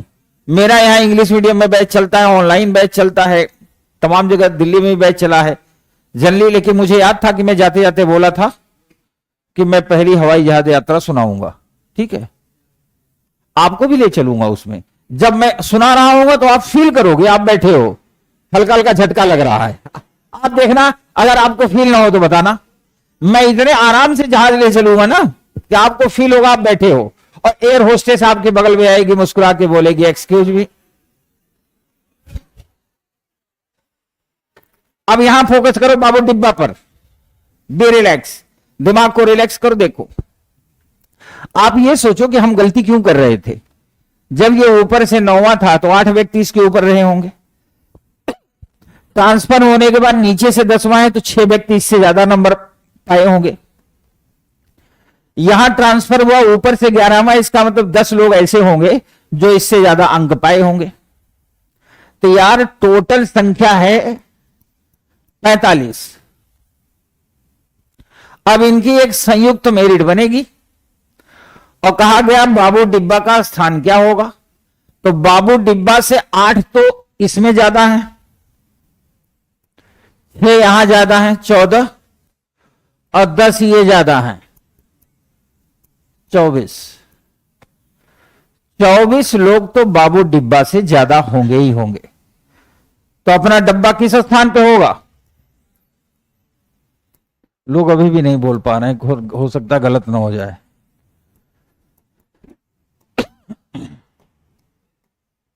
ये रहा अपना डिब्बा, तो इसका आंसर होगा 25।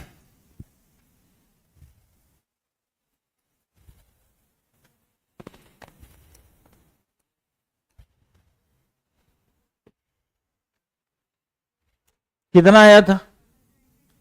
26 आया था। इनका 26। बहुत सही, दोनों जोड़ के 52 बोल देते तो मजा आ जाता क्लास में, मतलब।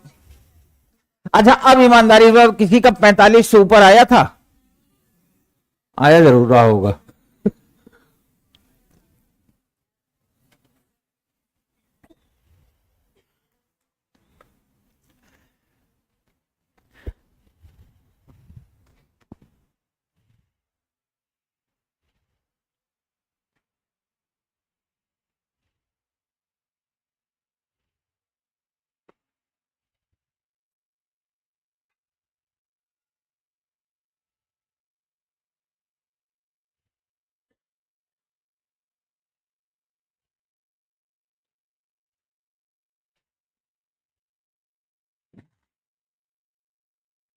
मजा आ गया होगा इस प्रश्न में, नहीं आया?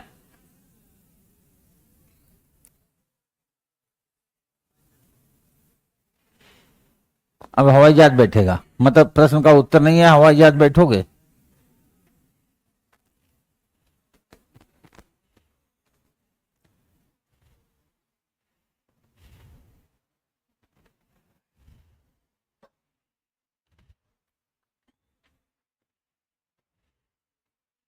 यही है सी सेट। प्रश्न आएगा, उसमें कोई फॉर्मूला नहीं लगेगा, कोई पैटर्न नहीं होगा, किसी पर्टिकुलर सब्जेक्ट का नहीं होगा, समझ आधारित होगी। और इसमें करना क्या था, बस लाइन बनाना था, देख लेना था, आंसर आ जाता।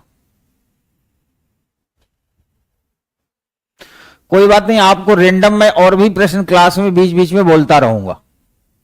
जो टॉपिक हो गए हैं ना, जैसे क्लास में आया या मुझे लगा कि क्लास में थोड़े से ब्रेक की जरूरत है, तो मैं तुरंत एक क्वेश्चन बोल दूंगा प्रीवियस टॉपिक का, और बिल्कुल सी सेट लेवल का ही बोलूंगा, जिसमें फॉर्मूला नहीं लगेगा पर समझ पूरी लगेगी। इसके लिए आप तैयार रहो। और प्लस ये टॉपिक समाप्त भी हो जाएंगे, आपका बैच समाप्त भी हो जाएगा, तो भी आप चिंता ना करो। 26, 27, 28 जिसको जब भी पेपर देना है, मैं इस लेवल के फिर 2-2, 3-3, 4-4 प्रश्न करके डालता रहूंगा। आप जहां रहो बस केवल उस प्रश्न को रेंडम देखेंगे, पूरा टॉपिक आपको याद आ जाएगा। नाम भी ऐसे ही रखूंगा, बाबू डिब्बा, बाबा टिल्लू,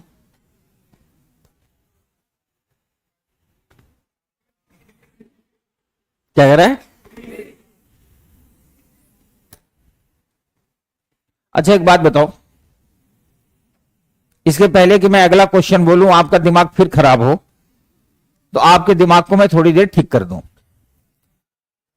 दिमाग ठीक कैसे होगा? हवाई जहाज से नहीं, मैं एक लाइन बोलूंगा और आपको यह सोचना है कि उस लाइन का मतलब क्या होता है। यह मैं इसलिए बोल रहा हूं क्योंकि जो भी लोग ऑनलाइन बैठे हैं, आप लोग, क्योंकि आपके बैच में ये पोर्शन भी हमें ही कराना है, लॉजिकल वाला भी हमें कराना है, और कॉम्प्रेंशन भी मैं ही कराऊंगा।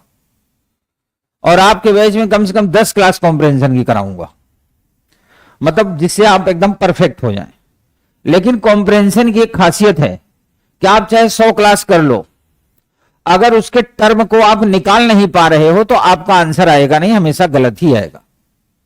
दिल्ली में मैक्सिमम जो विद्यार्थी पुराने हैं, उनके फेल होने के पीछे रीजन, उन्होंने प्रैक्टिस तो सैकड़ों कॉम्प्रेंशन की कर रखी है, लेकिन एग्जाम में जब वो पूछता है तो रियल आंसर तक वो नहीं पहुंच पाते।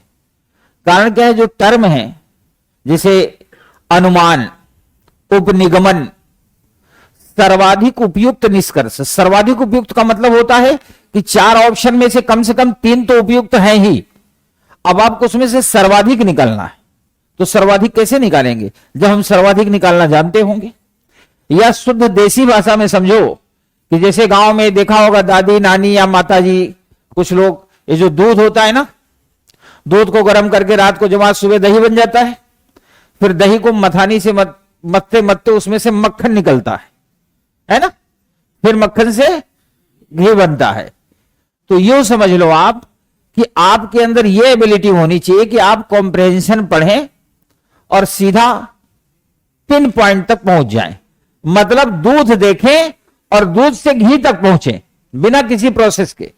ये होता है, उसमें एक टर्म होता है अवधारणा।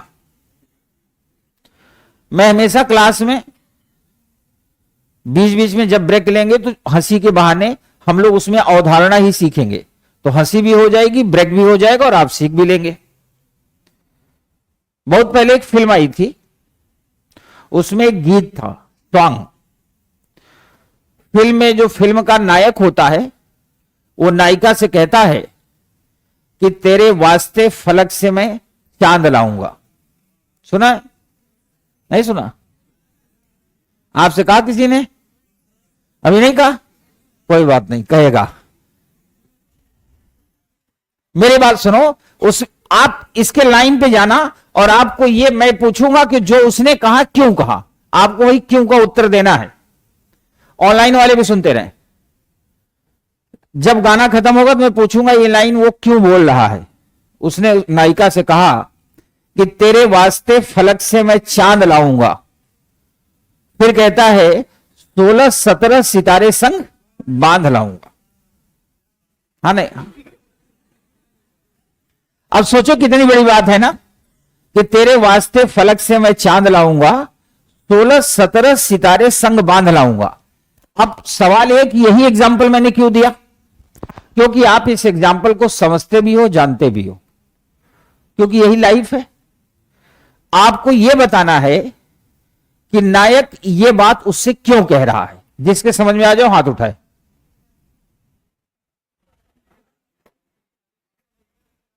नहीं, आप हंसिए, वो भी स्टूडेंट है और आप भी है ना। आपके मन में आया? चलो पहले इनकी सुन ले। चलो बताओ।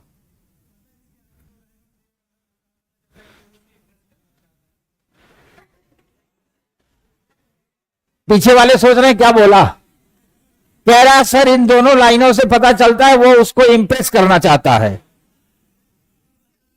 हाँ, आगे वाली लाइन से। और पीछे वाली से? वो तो यही है। ठीक है, मजा आ गया, बैठ जा। चलो आप बताओ। हाँ, चाहे वो तो खड़े हो बैठाओ, चाहे बैठ के खड़े। हाँ,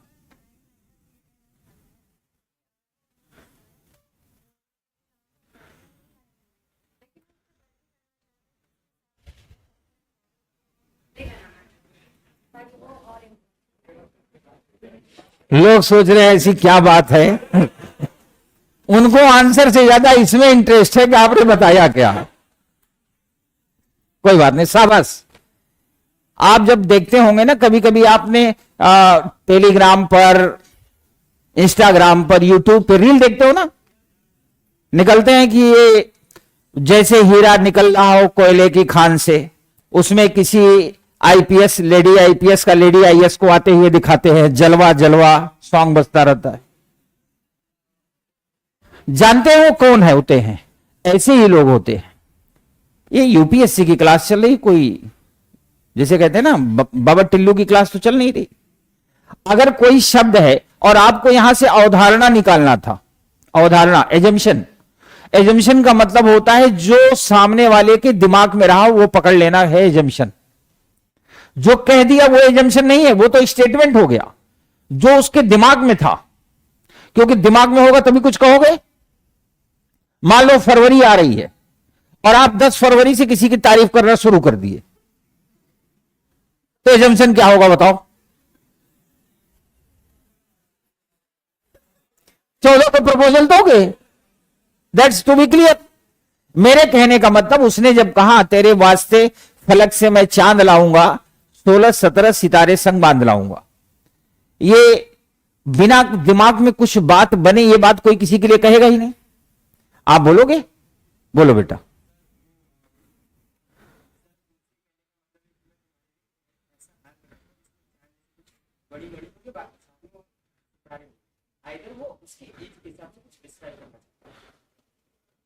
ठीक है बेटा,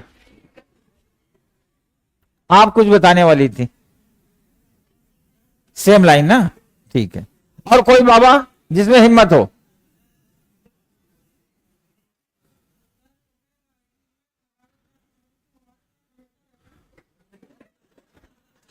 कह रहा है, वो कह रहा है तो हमारे साथ हमेशा रहना। ये तो कहीं नहीं रहा।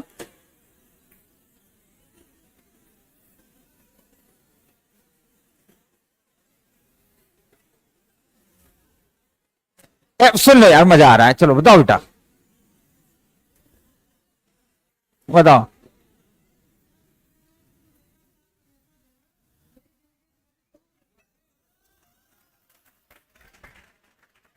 कह रहा है कि वो कह रहा था कि तुम हमेशा मेरा साथ देना, मेरी जिंदगी से कभी दूर मत जाना, भले मैं बेरोजगार रहूं। बैठ जाओ।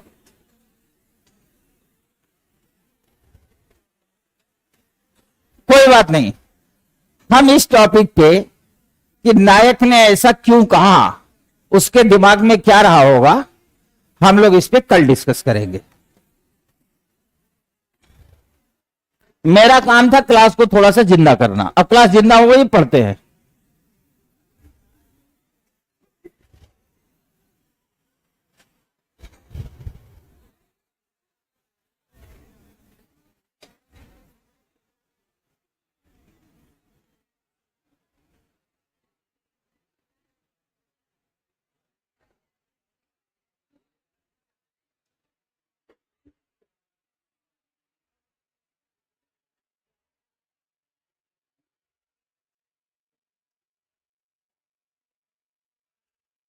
इस प्रश्न को देखिए,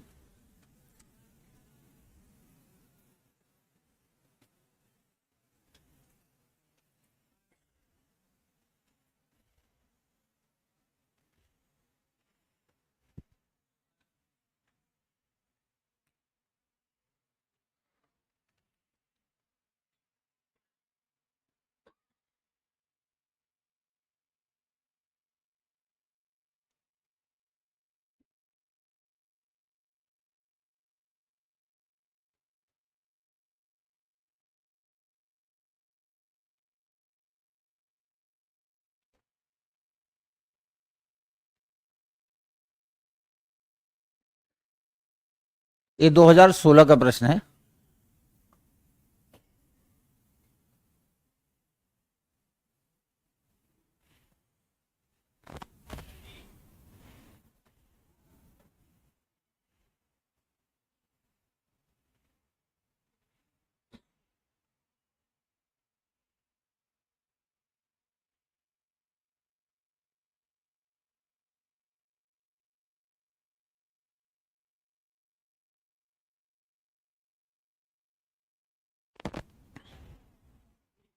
स्मार्ट बनो, स्मार्ट।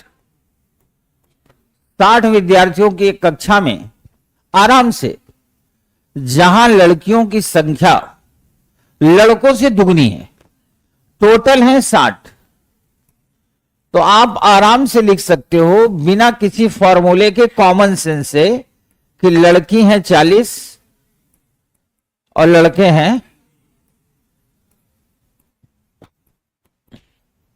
इसके लिए आपको x और 2x मानने की जरूरत नहीं थी कि लड़के हैं x तो लड़कियां हुई 2x, 2x plus x total 3x, 3x equal to 60, तो x इक्वल टू 20। इतना अगर x लगाओगे ना फिर जीवन में x ही रहेगा, तो इतना x नहीं लगाना, यूपीएससी है।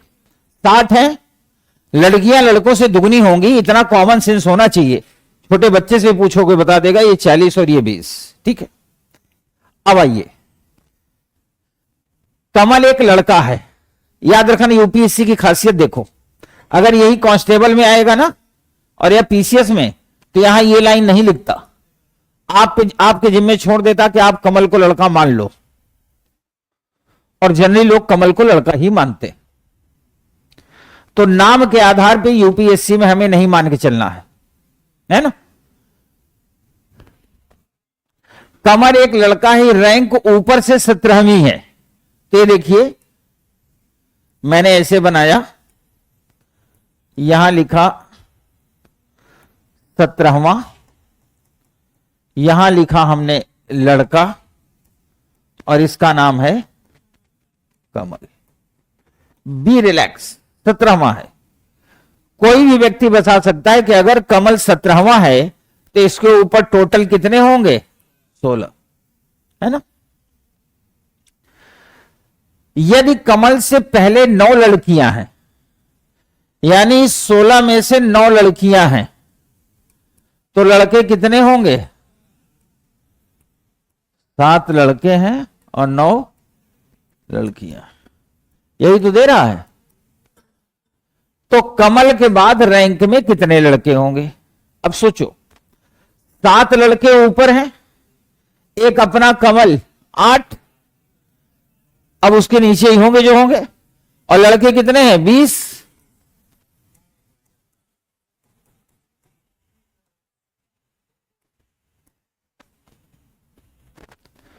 और आप देखो बाबाओं का भी जुगाड़ है, जैसे जो टिल्लू के शिष्य होंगे उनको लगेगा 7 लड़के ऊपर हैं, 20 में 7 घटाएंगे।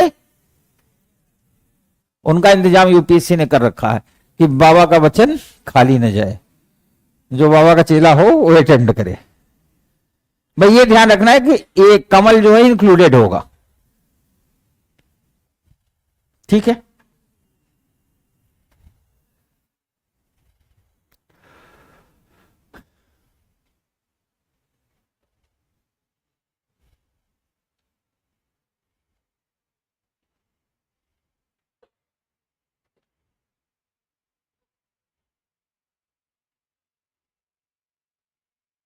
अब कुछ थोड़ा सा खतरनाक टाइप का कर लिया जाए ना। तैयार हो,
याद रखना, दो प्रश्न है, एक प्रश्न तो यही है, एक और भी मैं बोर्ड पर शो कर दे रहा हूं।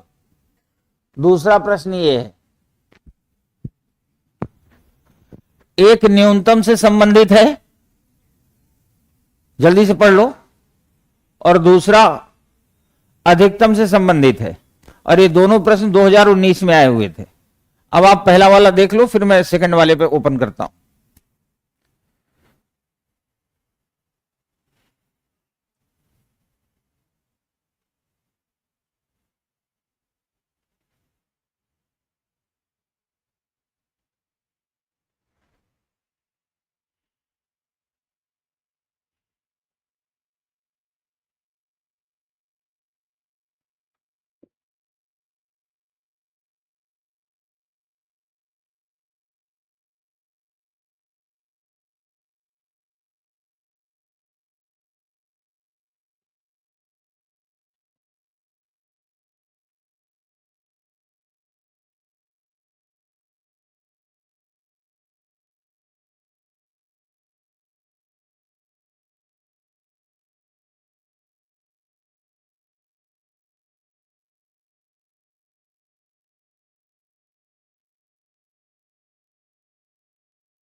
चलिए, रेडी? ऑप्शन ए, ठीक है। ऑप्शन बी,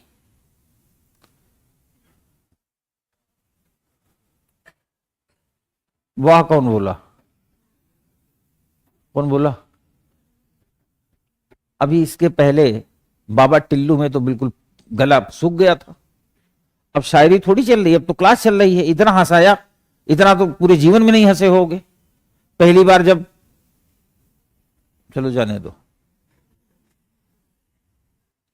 आप ये जान लो, यहां नहीं, जब मैं पिछले संस्थान में पढ़ाता था ना, वहां भी जो उसके डायरेक्टर थे वो ये बात कहते थे, जब कहीं विद्यार्थी किसी सब्जेक्ट को पढ़ते पढ़ते बोर हो जाते थे, और वो जैसे जयपुर गए या प्रयागराज गए कहीं भी, और उनको लगता था कि पौधे सूख गए हैं, हरियाली में भी पतझड़ का मौसम आ गया है, तो स्पेशल मेरी क्लास लॉन्च हो जाती थी।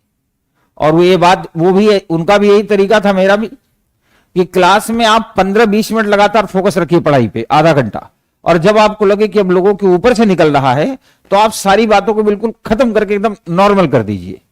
याद करने का तरीका यही है। मैंने आपको बताया है कि जिस काम में इंटरेस्ट होगा वो आपको एज इट इज याद होगा, और जिस काम में इंटरेस्ट नहीं होगा वो याद नहीं होगा। तो चूंकि पढ़ाई एक ऐसी विधा है कि इसमें इंटरेस्ट होता नहीं, और बिना इंटरेस्ट के भला नहीं होगा, तो इसमें इंटरेस्ट जनरेट करने का तरीका क्या है? यही ऑप्शन सी।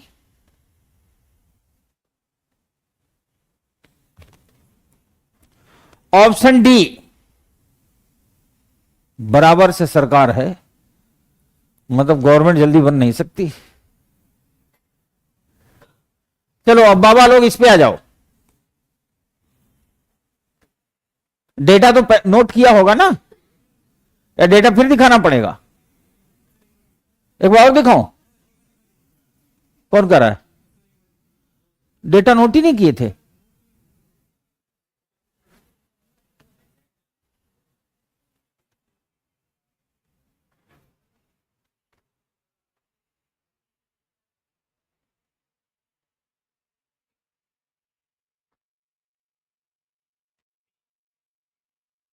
खुद ही हाथ उठवाऊंगा।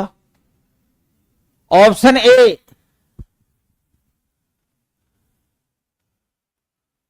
ऑप्शन बी, ठीक है, ऑप्शन सी,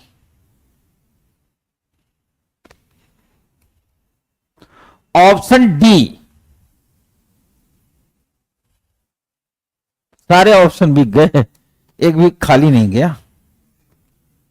अब इसको मैं हल करता हूं, जितने तरीके से कहोगे उतने तरीके से हल करूंगा, जब तक आपको समझ में नहीं आएगा।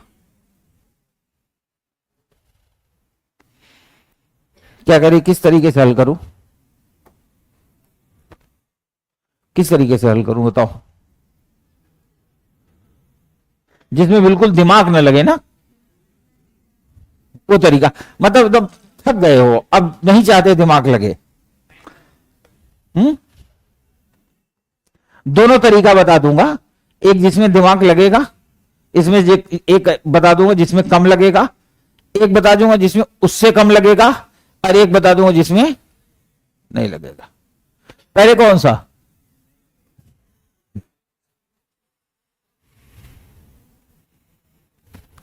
सोहन के वजन का दुगना, सोहन का जितना भी वजन है उसको दुगना कर दिया। ये कम है किससे?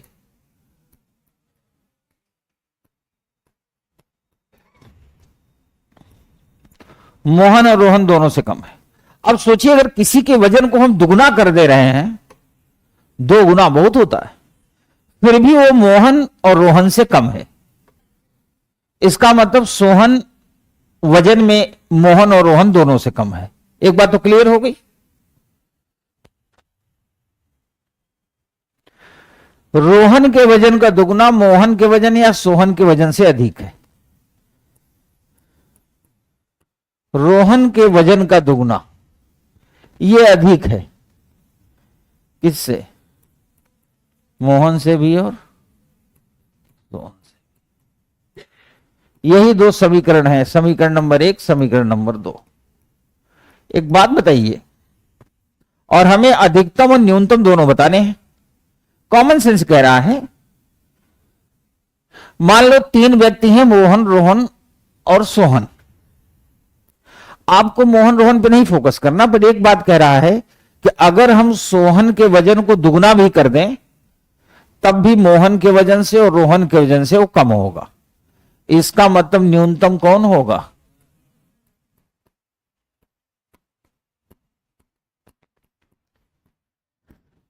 ये तो क्लियर है सबको। अब दूसरे वाले में समस्या है। रोहन के वजन का दुगना सोहन से अधिक होगा, ये तो कंफर्म ही है। मामला उसने मोहन से हमें निकालना है। सोहन का नाम उस यूपीएससी ने इसलिए दिया जिससे आप कंफ्यूज हो। हमें सिर्फ मोहन से तुलना करनी है। तो अगर रोहन के वजन का हम दुगना कर दे रहे हैं तो मोहन से वैसे भी अधिक हो जाएगा। कैसे? 2 कंडीशन में अधिक होगा। अगर मोहन अधिक है तब भी रोहन का दुगना कर देंगे तो रोहन ज्यादा हो जाएगा, और रोहन का पहले से ज्यादा है, दुगना कर देंगे तो वैसे भी मोहन से ज्यादा हो जाएगा। यानी ये डिसाइड करना थोड़ा सा कठिन काम है। इसको हम एक एग्जाम्पल पे सेट करते हैं। सोहन सबसे न्यूनतम होगा, ये तो क्लियर है। अब मोहन और रोहन के लिए हम एक आंकड़ा बनाते हैं। एक कंडीशन में बनाते हैं कि मोहन का वजन 100 केजी और रोहन का 80। तब भी देखो 80 का जैसे ही दुगुना करोगे ये 100 से अधिक हो जाएगा, लेकिन मोहन अधिक है। दूसरी कंडीशन ये हो सकती है कि मोहन 70 हो रोहन और मोहन 50 हो, तब भी 70 का दुगुना करेंगे तो 50 से ज्यादा ही होगा। यानी ये दोनों कंडीशन बन सकती है। इन दिए गए आंकड़े से हम ये नहीं बता सकते कि हु इज ग्रेटेस्ट, मतलब मोहन ज्यादा है या रोहन। तो अधिकतम ज्ञात नहीं किया जा सकता। न्यूनतम सोहन और अधिकतम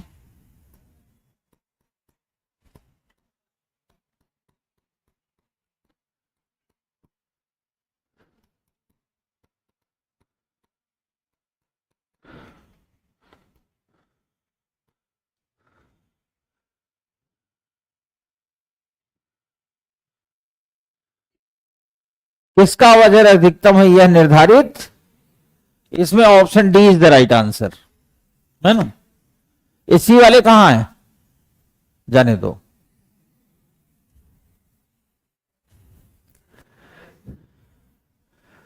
न्यूनतम किसका होगा? Option B is the. आप चाहो तो इसे फिर से देख लो, और किसी को आर्गुमेंट करना हो तो आप मेरे से बहस कर सकते हो, कोई दिक्कत नहीं। सवाल पूछने में मैं आपको कुछ नहीं कहूंगा, आप चाहे जितनी बार पूछो।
कुछ खिलाड़ी लोग लिख रहे हैं सोहन का न्यूनतम कैसे। माना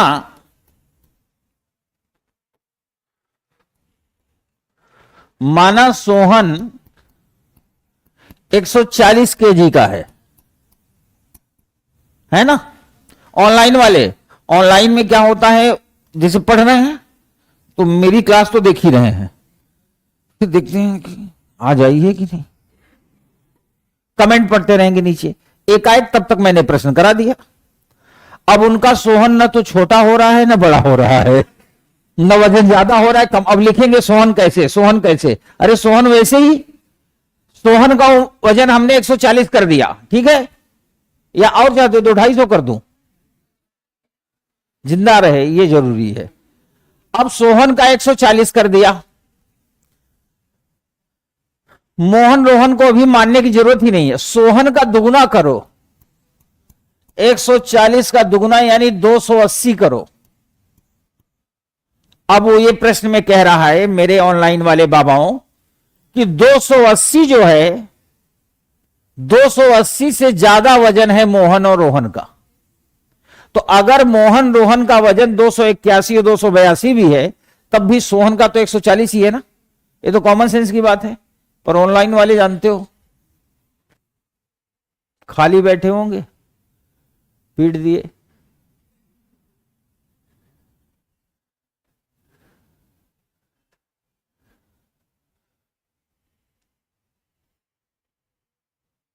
यार ये प्रश्न अच्छा है, इसको कर लो, इसको अटेम्प्ट करो।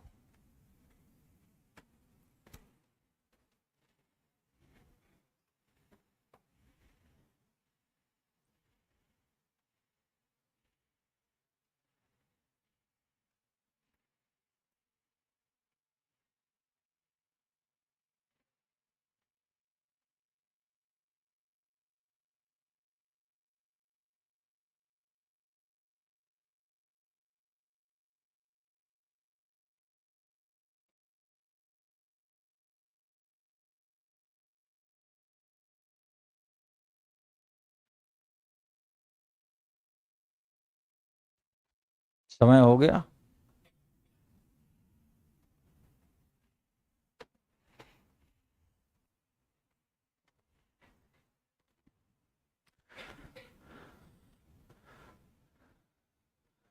अब हमारे ख्याल से कर ही लोगे इसको, या करवा दूं।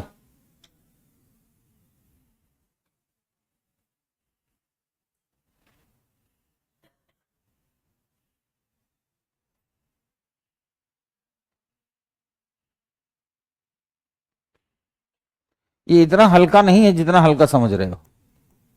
ये देखो,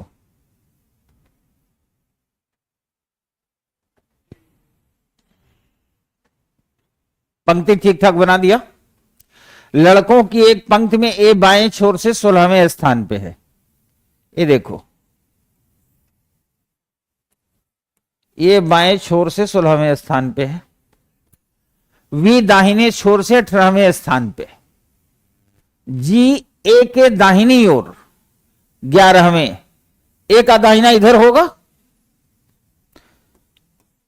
11वें, तो 11 जोड़ दोगे तो कितना हो जाएगा 27।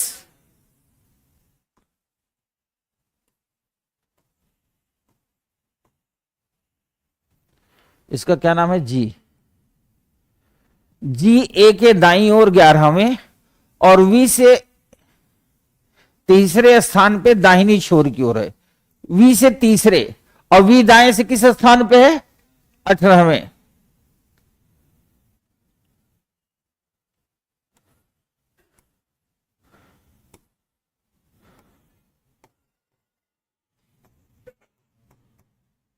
वी दाहिने से 18वें स्थान पे है और कह रहा है जी ए के दाईं ओर 11 और वी से तीसरे स्थान पे दाहिनी छोर, और यहां से ये क्या है तीसरा, यानी ये 18 है। देखो 1 2 3, तो 18 है, तो 17 16 किस स्थान पे है 15वें स्थान पे। अब पूछ रहा है पंक्ति में कुल कितने लड़के हैं, तो जो ये स्थान है, ये स्थान बाएं से, ये स्थान बाएं से 27वां है और दाहिने से 15वां है। 15वां क्यों है, क्योंकि वी दाहिने से 18वें स्थान पे है और उसके दाहिनी ओर तीसरा है, तो 1 2 ये 3, तो ये अगर 18 है तो ये 17 16 ये क्या होगा 15वें स्थान पे, तो 27 और 15 42 दो बार जुड़ रहा है।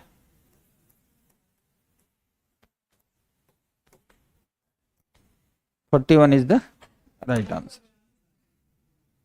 आ गया, आया है, ठीक है, कल बात करेंगे।